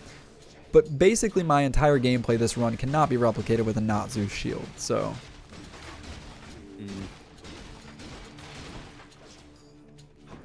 That's another example. The bow people, when they're armored, they shoot 3 shots instead of just the 1. Similar to the witches. This won't end well for you. So we were talking about this. One of my, during my bow run, but one of my favorite enemies to go against, and it makes a lot of sense for the shield here, is that butterfly enemy, because they have so limited mobility that if I can line up a throw to them, the shield's just going to sit on them and hit them indefinitely while I do other things. Yeah, definitely. Their attacks are also destroyed by my throw. So even though I got hit a bunch there, you know, you can see in principle.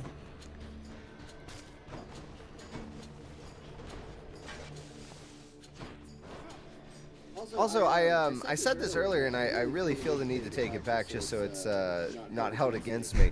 I've been playing a game called Skull, S-K-U-L. I believe it's a South Korean game.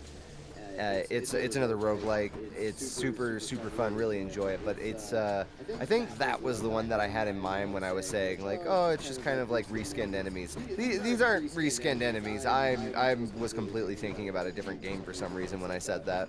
Yeah, when you said that, I was thinking of like the bomb people that we talked about, how they have like green, purple, and yellow variants. Like there's like light variants that'll pop up here and there again, like the witches and whatnot. But it's not like, here's the same 5 enemies, you're in a new area and they're a different color. Yeah, no. I just wanted to make sure I ran that back proper because that was a misspeak.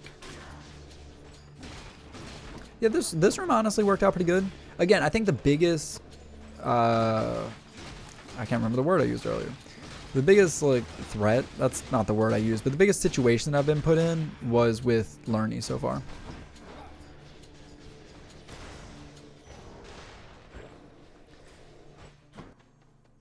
And honestly, at this point, since we realized that I didn't end up getting charge shot with my second hammer, I wish I would have took this hammer at the beginning because, again, it just makes the attack so much more significant. It changes things because you don't have the knockback options that I've discussed earlier. I was like, knock him back into the fire or knock him into the shield that's spinning. But it just has damage output without having to rely on the projectile. I feel like I keep referring to the special, the projectile, as the shield, but...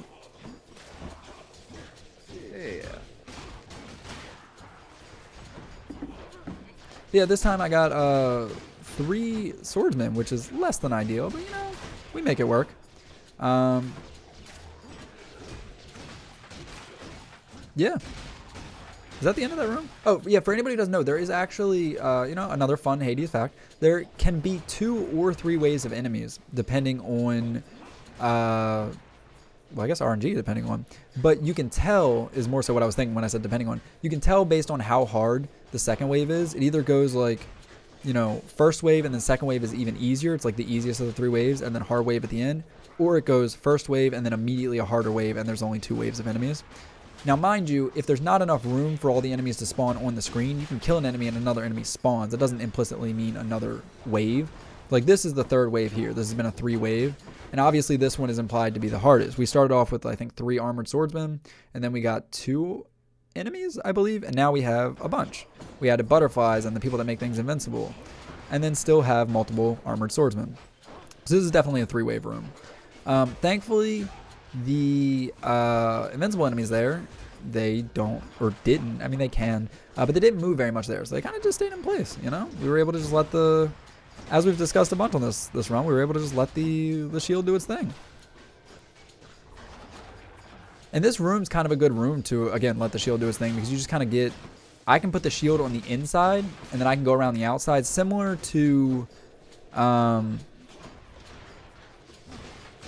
the Witch's Circle. I was trying to remember exactly what it was similar to, actually. And also it has the destructible trap in the middle. It kind of just works out well, you know? And we got a Centaur Heart. That was just a very good room to me. So something I check here, and I can pause it so you can see. Something I check here is I'm on chamber 34. For anybody who doesn't know, depending on the amount of chambers you are, you can tell if you're at the end of an area, right? So I know based on seeing 34 there, that the offerings that they're offering me right now, the shop and the heart, are going to be the last thing before the boss. I'm at good enough health, and I think I still have the thing that's going to heal me, so I'm at full health. So the best thing that I could get from a shop would be to get 1 Centaur Heart. But I'm being offered 1 Centaur Heart for free, so there's no reason to go for the shop and hope on RNG to get a Centaur Heart. you know, normally with a shop, you could get a better draw than just a Centaur Heart. You could get a Centaur Heart and a health to heal you. But I can't get a health to heal me right now because I'm going to be at full health. Well, I mean, I could still get it, but it wouldn't be of use to me, right?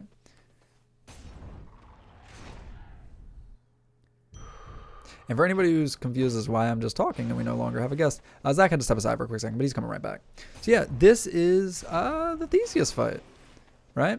So we were able to get the Centaur Heart there. We're going in with 230 health. We have both our attack and our special, and our and on our attack we have the better boons. So this is a good look going into the Theseus fight, right? I'm actually curious to look at, I don't think I've ever actually paid attention to a Sirius' health bar. I know it's not full, but we'll get a good look here.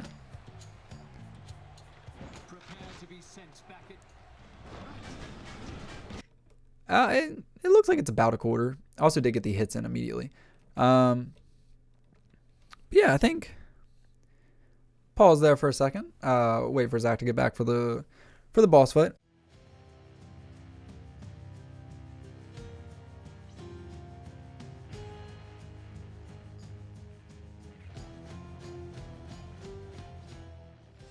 Welcome back, Zach. I let it rock for a little bit, but then I wanted to pause before the boss, so we were just doing a little chatting. Well, let's see this guy. I clicked away for 1 second, so we're going to see them in approximately 1 second. All right, let's hop back over here.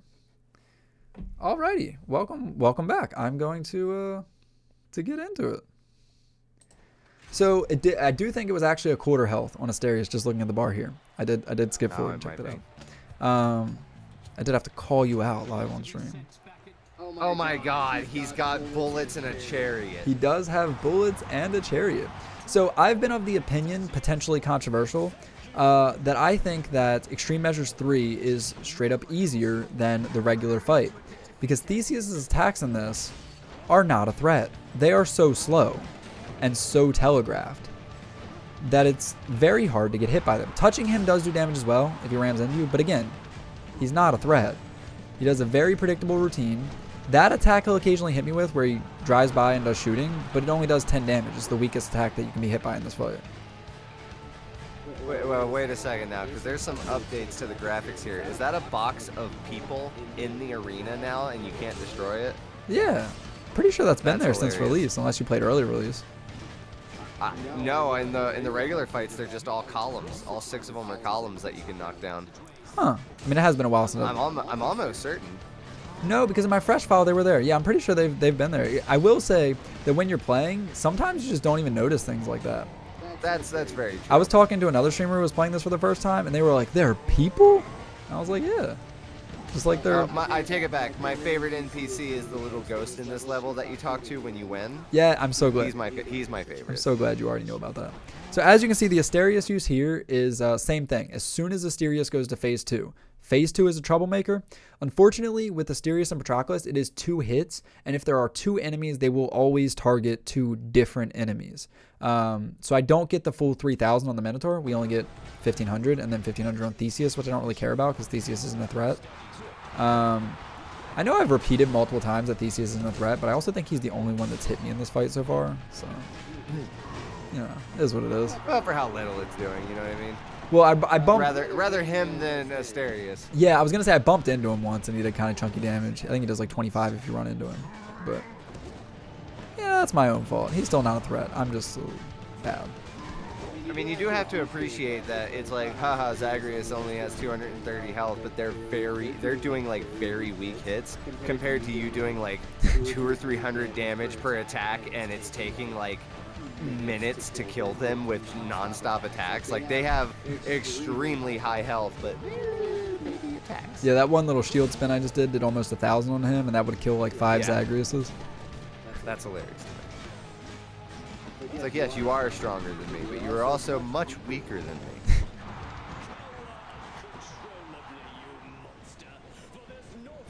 Obviously, when Asterius does this attack, it's great to have a projectile like I do here. If you're doing... He just follows. Yeah, I mean, if you're doing the fist, it makes it a little more difficult. So when he's doing his spin, you kind of just have to deal with it, accept it. But yeah, I've taken a lot of damage this fight.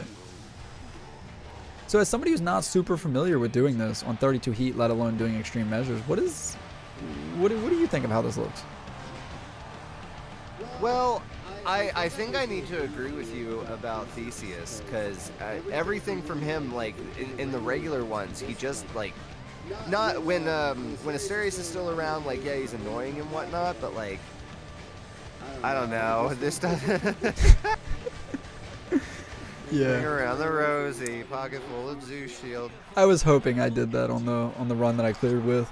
It's not perfectly easy to get him to line up because he does stop, as you can see, and go through the middle, but it lined up pretty well. But still, that is just so funny to me.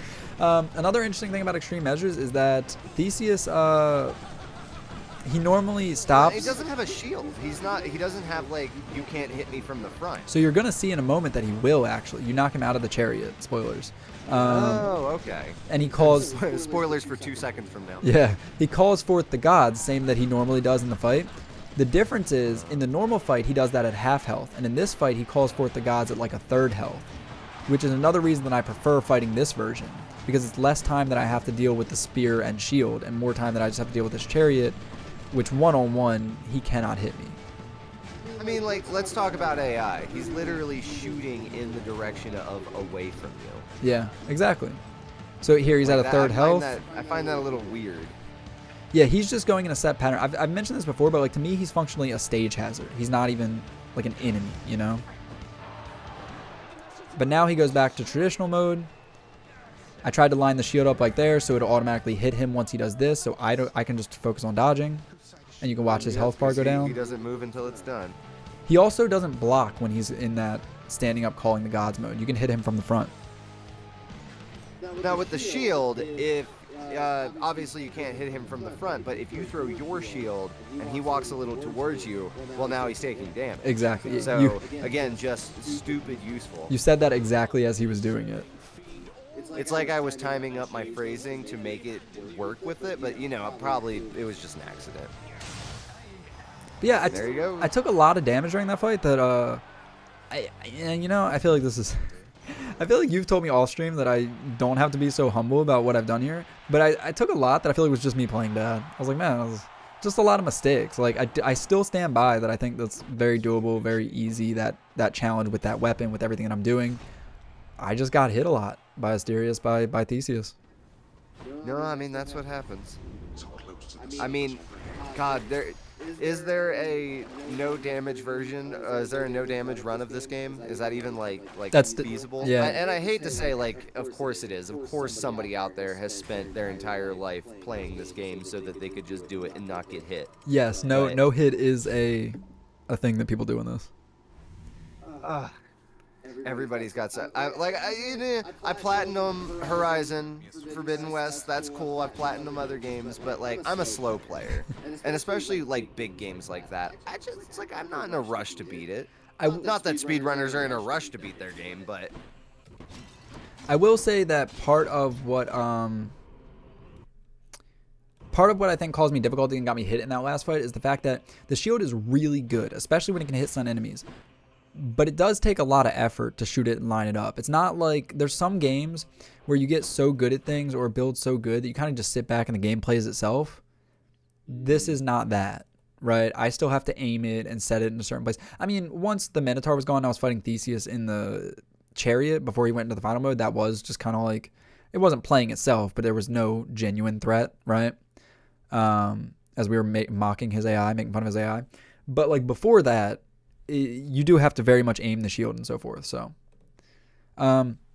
here, I don't know if I do it right this second or if I go to a room first, but I do ultimately end up taking that anvil for exactly what I said earlier, the hopes of getting charge shot. I think it's worth it, even if I have to risk losing the good thing, or even if... So the anvil, for anybody who doesn't know, you trade in one of your 2 hammers and you get 2 in return, but it randomly chooses which one to take away, and it gives you 2 random ones in return. In this case, it was kind of a big risk for me, or not risk, but like there was a fault either way it went. So whichever one it randomly took from me. Your build was working, and it's like, are you going to mess with the build? Not only that, but whichever one it took from me is going to be bad. If it takes from me the one that hits twice, obviously that's the one that I'm using. And if it takes from me the other one but gives me charge shot, that's the one that would have benefited charge shot, right? Yeah. But I do ultimately end up taking it. Again, I don't know if I do it before entering a room. I keep pausing when I'm also paused like normally, that I could have just been talking. Surprise But me, yeah, Boonless. there we go. There we go. And it's very ironic what I get. So it takes away the thing that makes me attack twice, right? The one that I was utilizing. Mm-hmm. And so you're like, okay, well, if you get charge shot, that's good. I get 2 more things that would have benefited charge shot if I got it. So I got 3 things that are good for charge shot, but I don't have charge shot. So this makes your shot charge up faster. Obviously, I don't have a shot, so it's bull rush. But if I had a shot, it would make your charge shot charge up faster. This one makes you able to do plus 500 damage or 500% damage with a timed shot like the bow. And then there's the one that I already have from the beginning of the game that makes you do extra damage to armor. I'm going to utilize none of those things because I don't bull rush. So it was a net negative for me. Here I thought about Hey, it. look at this thing I'm not going to do. I'm not going to do it. Yay! So that was me genuinely thinking about it. I was like, it charges up fast. How fast? Could this be useful? Right? Especially against armor. So what you're seeing here, this is the reroll I was talking about. And the reason I do it now, instead of like going for the heart and going for the money first, because obviously those are the only 2 there that I want to go for, is because you can roll that boon and it could turn into a heart, right? And then you would want to do both hearts instead of the money, for instance. That makes sense. So roll it And early. it's late game now, so it's like use it or lose it. Exactly. So I don't want to have to take a boon. I rolled it on that one because I think Demeter can give me more deal withable boons, and it doesn't have the skull on it. Unfortunately, it just turns into a different god. I should clarify that if you roll something, the ones that are boons, they have a yellow laurel, I believe it's called. Is that the little like crown thing? And then there's ones that have a different colored one. The ones that have a different colored ones are the ones that are house items. So like gems, darkness, and keys. And the drinks that you give people that make them like you. Nectar. So when you re-roll, if you re-roll something that is those 4 things I said, that's a house item, it can only re-roll into another house item. And if you re-roll something that is run beneficial, it can only turn into something that's run beneficial.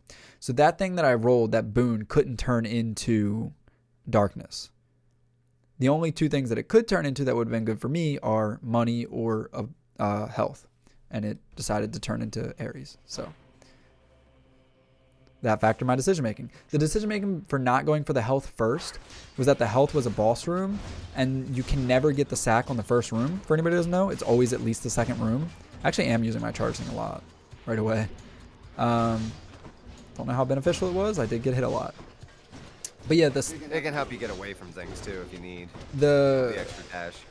The key, the Satyr sack, it can only appear in the second room. It can't appear in the first one. And the second area, the health that I'm going to, is the it's a boss one. So if the Satyr is in the second room, I would not have to actually fight a boss. Versus if I went to the health first, I would have to fight a boss. So I'm trying to avoid having to fight a boss functionally, if the Satyr turns out to be in the second room. I think part of the reason that I used the dash strike on the last room was because I think they were armored as well and does that extra damage to the armor. So I thought it might be worth it. But as you can see, I went straight back to my regular playstyle here. And this kind of touches on what we talked about at the very beginning. The health of the enemies increases drastically as you go. My damage in a boonless run does not. So those rats take a lot more hits than the witches of the first area. Oh yeah, there's like a line of dialogue somewhere, like around the first time that you either die from a rat or something. I'm forgetting the dude's name. Like when you die and you come back and you're walking through the hallway, he's like the first guy you see. Yeah, in the the book. sleep god. I can't think of his name either. I always get him confused with Yeah. Hermes because I think it also starts with an H. Like Nocturnus or something like that. But It also starts with an H, like Nocturnus. yeah, like Nocturnus. Like I'ma go to bed. That's my boy. I'ma go to bed. Sorry, I'ma go to bedis. There we go. Yeah, now it's Greek. But Hypnos, there's, there we some- go, we got there's, it in like, chat. Some, like, bit of information that you get where he's like, oh yeah, you're up on the surface now, so even fighting rats is like crazy hard. And it's like, how the fuck am I gonna be in hell fighting demons? But the rats are hard. Yeah, man. Because they're alive. They've been drinking that Styx water. That's what it is. That's what it is. It's the green goop. Or maybe the infernal arms are super effective against ghost types, but not against living types. Normal You're types? literally in the room that I was thinking of when I first brought up how much I hate the rats. This specific room is the one where I'm like, this is it. I hate this. So I actually talked about this on the last run as well. I don't mind the rats so much because when I look at enemies in this game and I'm thinking about which ones I want to fight, I want enemies that are slow, don't have a projectile, and telegraph their attacks. The rats, they have a lot of health and they cover the area with acid, but they are very slow. And that's more manageable for me. That makes sense. I mean, especially with the shield. Definitely makes sense with just locking them into damage stun. As you can see here, that one's stuck, and this one I'm like, I'll get him attack looped then. There's a wall right there. That worked out pretty well. If there wasn't a wall, I would just keep knocking him away because you can't loop him. You can't hit stun loop him without a wall. Not since I got rid of my thing. This was a very bad usage of this. So I had a bunch left, so it wasn't like bad as far as like resources.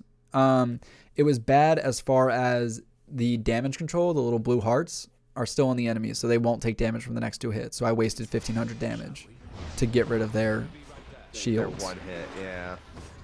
And I think I did that in the last run that I streamed as well. So that's definitely a panic move of mine.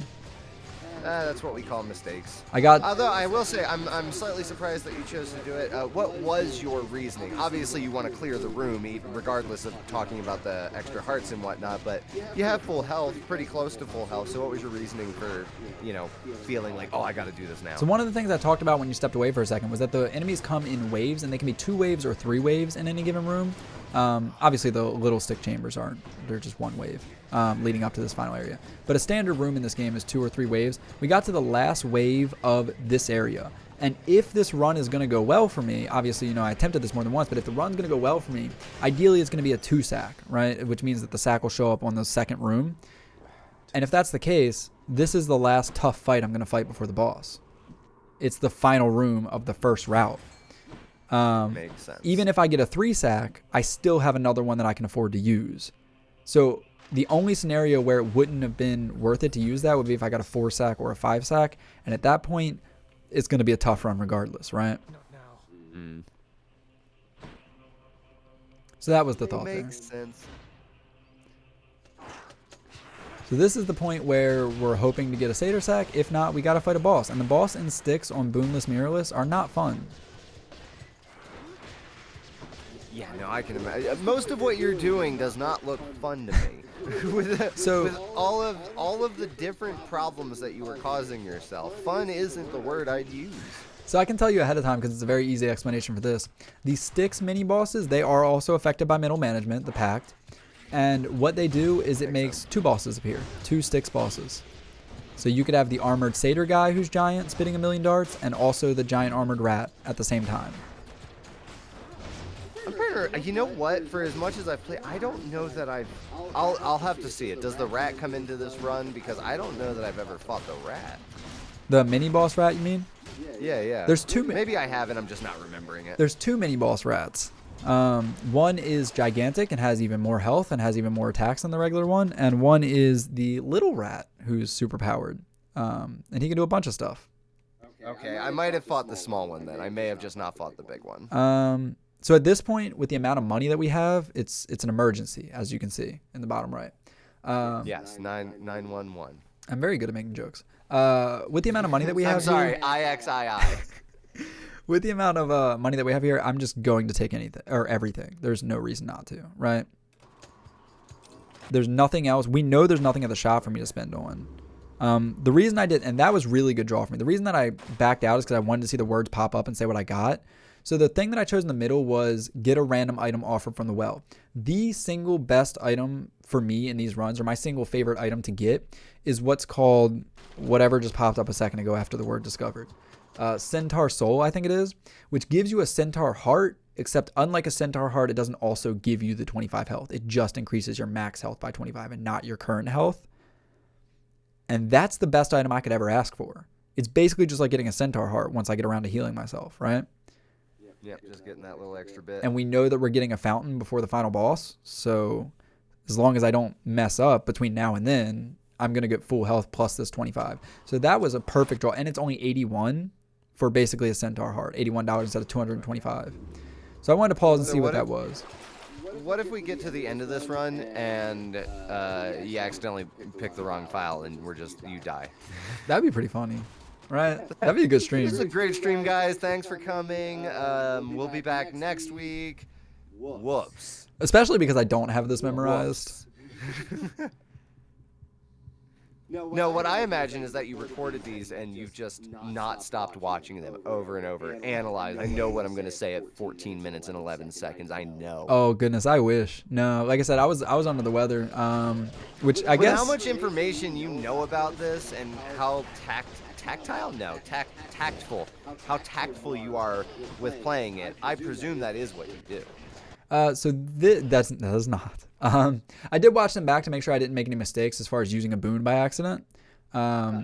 So it's not that I've never watched them, but no, I didn't get to study them. Honestly, I wish I would have more so that I could go over those exact things, right? Like in the previous run, there was one time, and I wanted to bring it up in this run, even though it wasn't relevant to this run, about how enemies can have unique benefits packages, including the witches can have their attacks home. And in the previous one that I did for the bow, that got me hit. I stood in a place where if the witch's projectile went straight, it wouldn't hit me, but it homed and it hit me, and I took a bunch of damage. Now, mind you, I should be aware of that, and I should have dashed, but I was trying to stand in place and get all my damage off, and I was like, I should be safe. Look, there's a lot of stuff that you have to remember when you're doing 32 heat, and then you're adding other stuff onto it. Like, also, I'm not allowed to press the circle button at certain times. Exactly. I paused here because I wanted to point out, this guy I got stunned in an infinite hit stun loop, but I don't let it kill him. I eventually knock him out of it. And the reason I knock him out of it is because I'm trying to line him up with the other two and then be able to get everybody in a spot where I can hit them, which I don't effectively do, but I just wanted to explain what I was going for there. Was that just like your brain was like, I want to kill them all at once? Because it doesn't seem like it was like beneficial not to just let him die. No, it was that I didn't like having to dodge those two. You can see I got hit. The other two were attacking me while he was stuck in hit stun loop, and I didn't like having to dodge them. I wanted to have no threats. That's where my punch it until it stops moving brain comes in, where it's like, you're doing damage, why'd you stop? Yeah, no, these two guys down here are attacking me. I don't think they hit me, but I just don't like the idea that they can attack me. And so I'm like, hey, all of you, get in one spot. Again, mitigation. You're between me and the hammer. There's no threat, or the hammer. Me and the shield. What is a shield but a hammer that has been flattened a lot? We're back here. No, I think I'm gonna take this bit for future. What is a blank but a hammer? What is a thing except a hammer? So as you can see, we got the ideal pool here, which isn't too surprising since we know this is a run where I cleared it in. But that includes the hammer was a mini boss room, which would suck if there was a mini boss in it.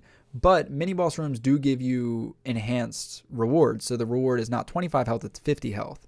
Combine that with the centaur soul that we got earlier, and this little Styx route just got me 75 health. Mm-hmm. I will say that unfortunately, Charon didn't sell a health here, so that is something that worked not in my favor. Yeah, it would have been a little bit extra on you. Yep, especially since we know I could afford it. Also good though. Just tell us about your money. Also though, as you can see on the left side, I still have that item that says 5 uses that I believe made my special stronger. It might have been attack, but I believe it makes my special stronger, so that's another benefit going into the final fight. And the one below that I believe makes me faster is the speed boost, I believe. It might not be. It might be the thing forever ago that helps boost your boons that I got from freaking Asphodel. But regardless, still having like temporary boons or temporary things that help you. That was me being mad at Charon for not giving me a heart. Do you enjoy the Charon fights, by the way? Oh goodness, I forgot. The Charon fights are my favorite enemy. That's my favorite fight. That's my He's so fun favorite to fight, thing right? to do. Here, I went here in case anybody was curious. If you don't have a boon and you get the item that upgrades your boon, it just gives you a chunk of change. That's fun. I didn't know about that. Obviously, I wouldn't. I don't not do boons. In this case, it backfired because it cost 540 and it gives me 350. But like if you got it as a reward and you didn't have a boon, it would just be a free 350, you know? Yeah. So basically I just gave Charon money after beating him up. Each violent countenance of Cerberus agrees Oh, that they Serb. Fun fact, spoilers for anybody who's never played it. EM4 that I referenced earlier, the enhanced version of the Hades fight, includes him summoning Cerberus as an attack. So Cerberus will stomp on the screen and will damage you. So you may think Cerberus doesn't attack you in this game, but he does. My nickname for Cerberus would be Cerbert. You're never late, Father. If he was my dog. Yeah? How'd you come up with that one? Well, it sounds like Sherbert, and I wasn't really sure how else you could make Cerberus into a nickname. Like Russ? I don't know. I don't like Russ. Come here, Russ.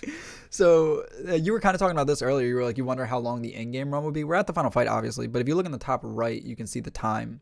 Took me about 40 minutes to get to we haven't finished it, but to get to the final fight. In-game time, not including our talking and everything. Wow, Hades just looks so cool. And this is me, I believe, taking a breather, pausing before the fight. Yeah, that's exactly what that is. Take off your clothes and fight me, Dad.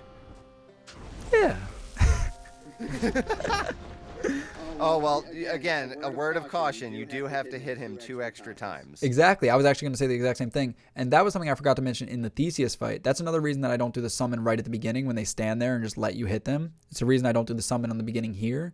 There's a bunch of reasons I don't do the summon in the beginning here because like I want to use it on the second phase. You want to make sure he doesn't teleport away, so far, so on. So far. Yeah, not like what you did with those rats not too long ago. Yeah, exactly. But yeah, so I run up and Completely different immediately. from that. For anybody who doesn't know, he usually, I think he always stands in place for at least a brief moment. But he can stand in place for either a brief moment and then disappear, a brief moment and then attack, or an extended moment doing nothing. But basically, there's always a brief moment there. So if you're playing a regular run, not boonless, get your chunky damage in. Is your cash your strongest thing? Chuck your cash. Chuck your cash at him. I've got so much money, I think that I use it as a weapon. Throw money at people. It kills them. It's not going to be relevant to my sword run, but for anybody who didn't know, there's a dataless hammer that makes your sword do more damage the more money you have. Oh, that's so cool. But yeah, I just walk up and get some hits in. As you can see, my plan in this fight, it is this special damage that I referenced earlier. We know it's been doing 60 the whole run. Now it's doing 72 because I have that temporary item from the Charon well. So that's helpful for this fight. I'm just going to watch you beat Hades and try and envision it as me doing it. But as you can see, this is ideal. What we do right here, you're going to see it the whole fight. Right here, he spins right into the attack and just stands in there and gets hit for 72 repeatedly. That's what we're trying to do. Throw it and get him to walk into it.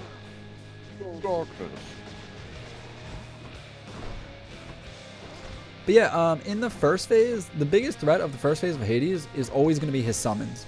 Especially with benefits package on. They're going to be boosted by that as well, I believe. Maybe not. But anyway, his summons are still regardless going to be the biggest problem in this fight. One thing with the shield, this is actually very important. If you block using the shield, which is not something that I do a lot, as we talked about earlier when I was upset I didn't get charge shot, but if you block his skulls that he sends out, they don't then land on the ground and become a wave like that. They just cease to exist. If you let them hit the wall like that, that doesn't happen. Or if you dodge them, that doesn't happen. The only way that you can get them to not exist is by blocking them with the shield. What a good bit of knowledge that I will never remember to utilize. Yeah, but like a quick 432 there when he was standing in place, that's kind of what I'm going for with the shield fight. See, there was an example.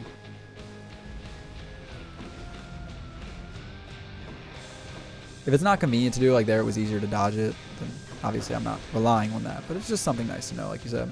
It's something nice to know and never utilize. Man, it's super fun watching it, but it's like, because I haven't seen any of the other weapons that you've done yet, so I don't know what to expect for any of the other ones, but at least for shield, like, I hate saying it this way because obviously it's not as simple as that, but like, Holy hell, man. Like, this, it's just like, walk away. You know what I mean? Just walk away, turn around, throw, and then don't get hit by the stuff that he throws out. Yeah, it's a lot of kiting the enemy. For anybody who doesn't know, kiting is, if you imagine you're carrying a kite behind you, you want the enemy to follow your trail specifically. And I talked about this on the Fresh File run with Biane that I have on YouTube. But you don't just want to kite. Like, you're going to kite them if you're running away. They're going to follow you. But you want them to go specific routes. You'll see I'll take wide turns around the pillars because otherwise he will try to cut you off. And you don't want him to do that. You want him to go all the way around the pillar. Another thing, the reason I pause here is because, and again, this is just a tip for like beginner players. When you see the skulls explode, and this goes into what I said earlier about dodging towards enemies or through them if possible. I always dodge through that. You don't want to run away from the wave. Yeah. The Prometheus school of running away from things definitely is not good here. And obviously anybody who's super familiar with, or like who's just played high level games or just familiar with gaming or familiar with this game, you know, that might feel given, but just a tip for To beginners. all my good gamers out there, none of you noobs need to be listening. I will say that on 32 heat boomless mirrorless, I was going to say I do not often, and then I just stumbled and said nothing. But I usually do not take the best case scenario of trying to iframes his spin attack to where I'm close and can get the most damage in. I usually do the opposite of what I just said and just outspace that one instead of... Yeah. Well, that one's so wide, too. It's just not You worth kind the of chunky can't. damage, you know? Yeah. So are you waiting to throw out your summon for when he's basically down to his last bit of health so you can just, like, get past that last bit? So I'm waiting till phase 2. Because, again, more threatening. Same thing with the Minotaur. And Yeah. also, in this phase, he teleports away, as you can see, and he doesn't do that in phase 2. Oh, that was a lot of damage in one hit. Yeah, so these guys they're the ones from Elysium where they summon the giant projectile and then it splits into a bunch of little projectiles, and I got hit by both the giant and the splitting. So yeah, I went from 310 down to like 205, I think it was. Well, he hit me. Yeah. I forgot that he Yep. hit me. But even if Yeah, he but did, even still, it was like 50 damage from the explosion and then like another 50 from him. yeah. I think Hades hit me for 25 and the rest was all from the witch. So that's 80 from the witch. I like to think of myself as an inclusionist, but man, witches. Ugh. Yeah. I don't know what I was trying to say. Witches, am I right? Them witches. I really don't wait. I was about to say something about Buffy the Vampire Slayer, and I'm like, she's literally a vampire slayer, not a witch. Buffy the Witch Slayer, we all know her. We all love her. Buffy, who is a witch, the vampire slayer. There we go. So this is the toughest position that you can be in the first phase of this fight. There's full summons on the screen. They're close to me, obviously. Hades himself is on the screen, and he has 3 different skulls that are exploding rings right now. That's a tough situation to be in. I took 5 damage, which is probably best case scenario if you're going to take damage there. Obviously, ideally you wouldn't, but... fun fact, we actually talked about this on the last run, but I think it's worth mentioning again. The Hades enemies, first of all, they can have unique properties. I don't know about this witch and that skeleton specifically. I don't know what makes them different, but like they can just have different attacks. Like the swordsman only does a projectile, but it does 4 beams instead of the usual 1 or 2. But also, they have more armor than a standard armored enemy, but less health. So you'll notice once their armor is gone, they kind of just, like their health just goes away right away.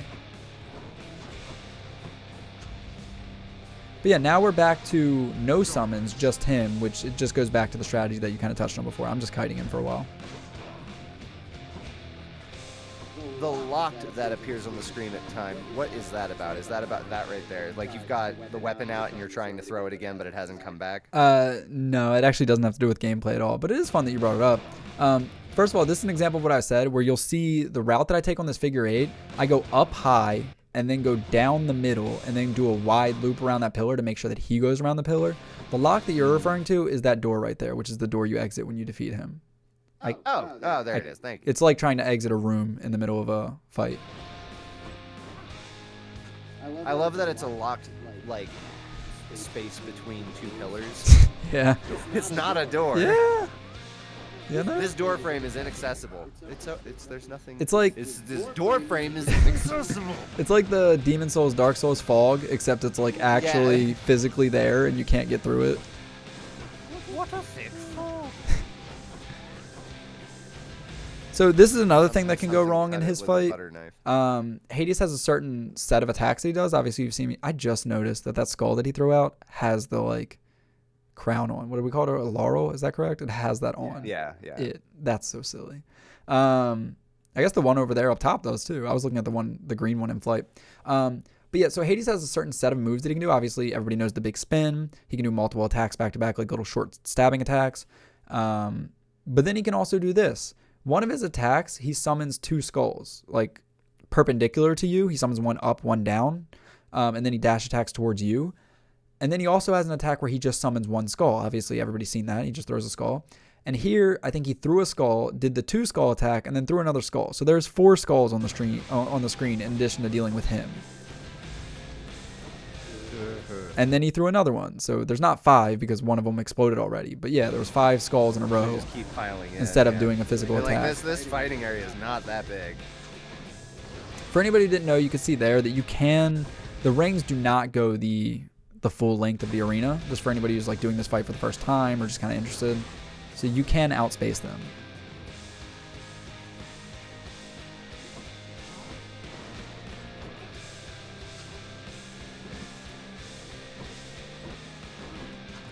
Sometimes you just gotta stop and appreciate what you're looking at, you know?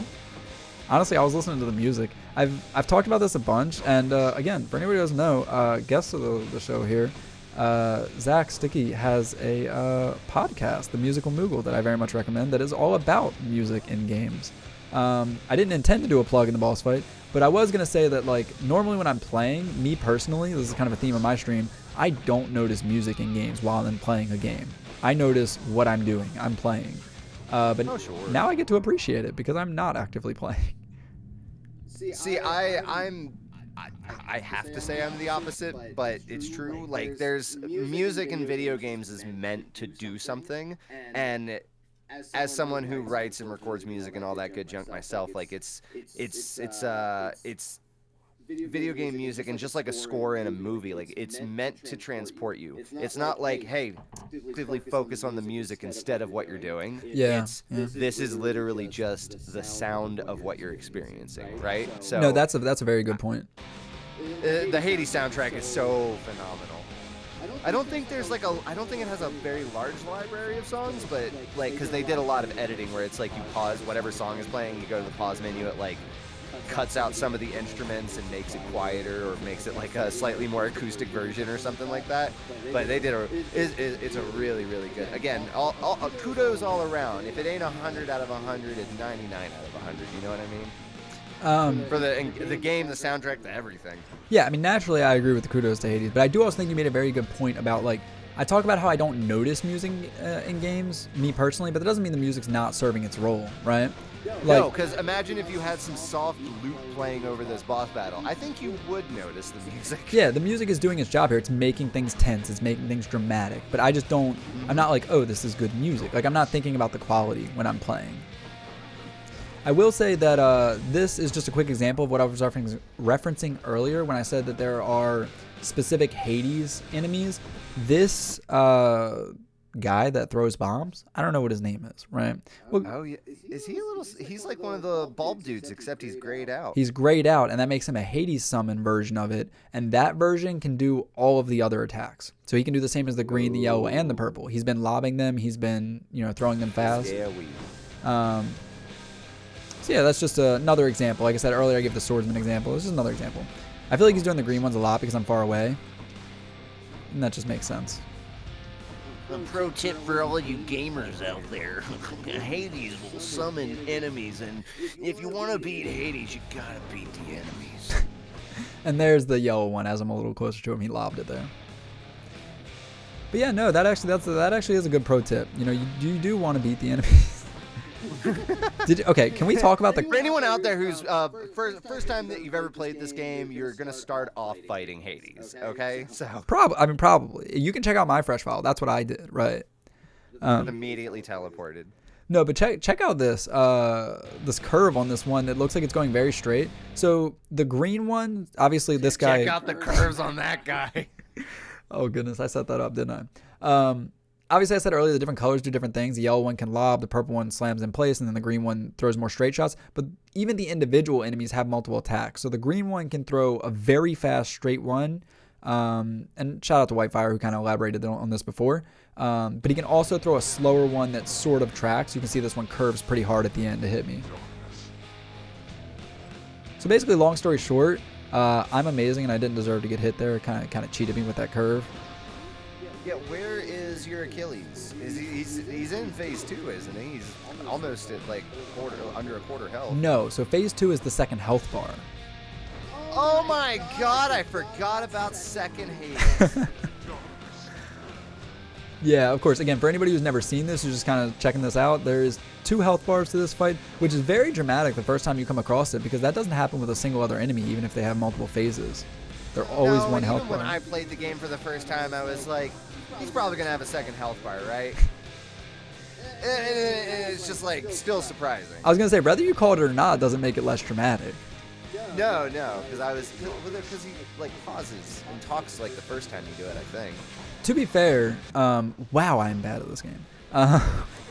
Yeah, very fair. It's very fair, Quentin. Taking a lot of damage here.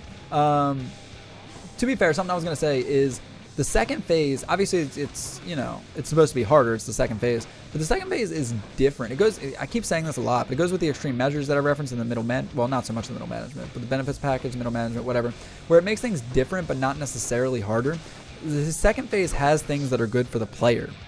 For instance, there's no summons. There are still the skulls and the vases, but there's no other enemies. And secondly, he never leaves the screen. So the second phase always goes faster if you have good damage output. He can't run away from your attack, so you can constantly be attacking him. I am excited to see how long it's going to take to do a second phase, because in about 30 seconds you will have been fighting his first phase for 10 minutes. Well, he runs away a lot. If he wasn't such a coward. I'm not saying that against you. I was just like, oh man, wow, this really, like, he is just straight up the longest boss.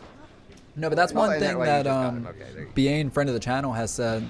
For the record, when the enemy has a shield like that, this is not what Biane said, but I am going to get that thought out. When the enemy has a shield like that, you lose your auto aim. So I do take a concerted effort to like line up and make sure it's saying impervious, so that I know that as soon as he spawns in, he will be getting hit. I didn't know that. But yeah, because I think in a different run I was like missing a bunch trying to set something up. Oh yeah, Biane said something.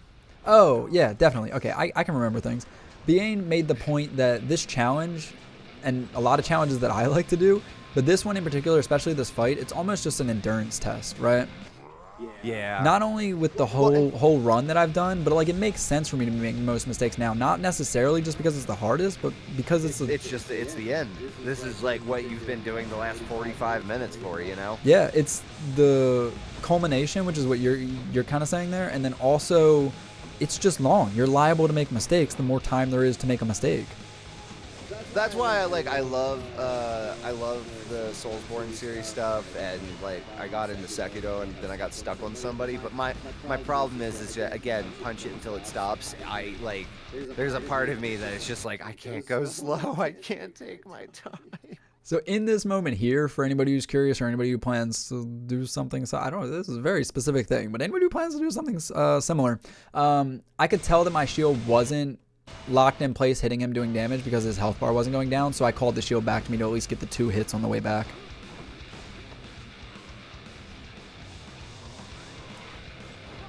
So one of the packs that you can put on, and I talked about this before, but I think it's just very relevant here, is one that makes traps do, what is it, 5 times as much damage? 3 times as much damage? It makes it do substantially more damage. And I think that was the first one that I ever beat Heat with when I was playing this game, because I think that's easy, because I think the traps are really easy to avoid. Until you learn, when you're doing something like this, that one of the traps is his vases that he summons. They're considered a trap, not an attack of his. So they also do 5 times damage, and that can one-shot you. They do like 150. I mean, not literally it could one-shot my current health, not my max health, but they're very scary, long story short. They're the strongest thing that I can get hit by. I'm just surprised that in his second phase he doesn't take off more clothes. That's actually a good point. Because like he's like, I'm so strong I take off my top. I'm so strong I take off the bottom. That's what I was looking for, but maybe that's the only reason I bought this game, but whatever. You know, the way you started that sentence, it makes sense that you would go from top to bottom, but for some reason my mind still expected you to say like the rest of his shirt and to be shirtless, but no, we're taking no. Take it off. No. So all of it. So this he just rips half his shirt off and just leaves the other half hanging off of his sleeve. So we're at 46 I mean, health I guess here. that's what you do with a toga. Is like take it off and you like take part of the toga off and you just turn it into a skirt, I guess. Yeah, skirka, everybody's favorite outfit. No, I'm at 46 health here, which is definitely scary in the moment. But also there's orange, I suppose, orange line going through my head, also scary in the moment. But no, this was actually an example. I completely wasted Achilles. I thought because he's doing his flame attack, he's standing in place. That's an easy target for them both to land their hits on him. It turns out they won't attack him while he's doing their flame attack. And so instead they attacked me. I was about to ask, did they do that because he was doing a flame attack, or did they do that because he was off screen? No, it's because he's doing his flame attack. They're usually really good at tracking. So that's a bit of that just would have been my assumption. That's all. That was a very silly mistake on my part. That was actually, is that the first time I've used my cast this entire run? No, because I saw the cast come out earlier in the fight. I saw you pick it up. Oh, okay. But I was gonna say something about it. I was like, oh, there's the first cast. Yeah, so it's very inefficient and not a good attack, but I do have it. So like when I get it, why not toss it out there for 100 quick damage? It's not an efficient means of like DPS, but it's not gonna hurt anything if you have it, you know? Yeah. Uh-oh. This is the part where the nerves start kicking in. That's a lot of jars. Yeah, I feel like I handled that pretty well, actually. I'm kind of proud of how I handled that. You are so good, Quinn. You are just so good. This is another thing, again, we've kind of talked about it, but I can't choose how far the shield throws. It goes a set distance. So my throw here didn't line up perfectly with his flame attack, because he can take damage during his flame attack. But the shield went past him. Ooh. Yeah. That's got to be the last. Literally, that has to be the last time that you get hit. Yeah. How nerve-wracking is that? From our perspective, like, we can giggle and laugh about it, but like legitimately, So for what it's worth, you just cannot be hit again. Yeah, and if you look at his health bar, he's not close to empty, which means that I, on 6 health, had to perform for the duration of that much health. He's got to have just a butt ton of health too. So this is what I was trying to do earlier with lining the shield up to where he's just eating damage while he's doing his flame attack. And thankfully, that's the attack I referenced earlier where he can shoot twice perpendicular and then do a dash tag. But that causes him to stand in place even longer. So he did his whole flame attack standing there taking 72 at a time, and then he stands in place shooting his projectiles taking 72 at a time. Just gets stuck, yeah. So that worked out well for me. Mind you, it did still put 2 skulls on the screen, and I can't afford a single hit, but it worked out well for me. I tried to destroy that skull. I did destroy that skull. Okay, so that worked out well. Sometimes you do have to prioritize the skulls. It's a key thing in, most, again, combat intensive games, but, specifically this one because it's the one we're looking at. Prioritizing enemies is a very big deal. There's even times in a fight like this where I will prioritize a vase over him. Oh, sure. I mean, just getting those guys out of the way makes sense. Because he accidentally knocks one off when you're not paying attention, and that's death. Thankfully, he did the same thing you see there where he stood in place, and this time the hits were, they were so perfectly on him that they counted as a combo, whereas before they were doing 72 popping up on the screen repeatedly. So you can see the total he took for doing a flame attack and then a projectile is 1,224. That's his mistake. He's got to have like 50k HP or something, because like 1,000 damage is a blip. Yeah, I don't know what it is off the top of my head, but I have seen on the wiki his health total, and it's something gigantic like that. And again, I just did like 964 there between the 100 from the cast and then the shield hitting for 864. Question, why does the Lord of the Dead have the most health? That actually, I don't remember in the moment if that spooked me, but that spooked me just now. Get it together, game developers. This the fact that his beam attack changes the color of the screen and makes everything dark, it makes the ring that's on the screen right now kind of hard to see, and it's very close to me. It's like I dashed kind of after the fact. Like if the ring would have kept going, it would have hit me before I dashed. I think that was like a panic dash. So close. So close. Hey, there it is. I safely retrieve my cast as I get the final hits in. So I do feel like this is a silly thing to say after beating it, but I do feel like this was a pretty sloppy attempt in the hits that I took. But I will also say, I don't think I said this during the run, but this was the first clear that I did. This is the first weapon that I did 32 heat. As you can see, actually, by that screen there, I hadn't even done 32 heat at all with the sword or the spear or the bow or the rail. I did it with the fist because that was my first time ever doing 32 heat, because like I said, the game gives you a reward for doing 32 heat. But this was the first one that I did boonless, mirrorless 32 heat with 3 hammers that I never utilized a single time in the final fight. Jeez, that is just insane. See, it's just like, again, it's sometimes speed runs, and not that you did a speed run, but sometimes speed runs and stuff like this where it is like a very concerted and understanding effort. Like you have to know the game. You have to know the game. You have to know what you're doing, and as you said, mitigation and prioritization. Like you have to know how to focus on all those things relatively quickly. It's pretty bestial to see you do something like this. Congratulations. Thank you. If you can hear my golf clap, this was insane. Yeah, no, I mean, it's nice to sit back now after the fact and just kind of like be proud of it. But yeah, no, that felt good in the moment. Like I said, especially that was my first 32 heat clear ever with the shield. So I'm sorry, I just saw victory. Close call though. Yeah, no, they do have cute little things up there. I'm excited to see the other ones when you get them when all this is done and uploaded.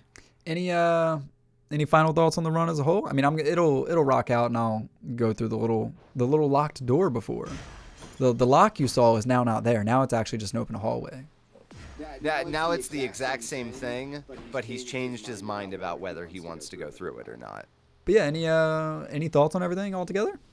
No, I think I've clapped your shoulder enough. You did a really good job. It's terrifying to watch. I can't imagine that I would ever be able to do it personally, but dude, just insane. Just insane.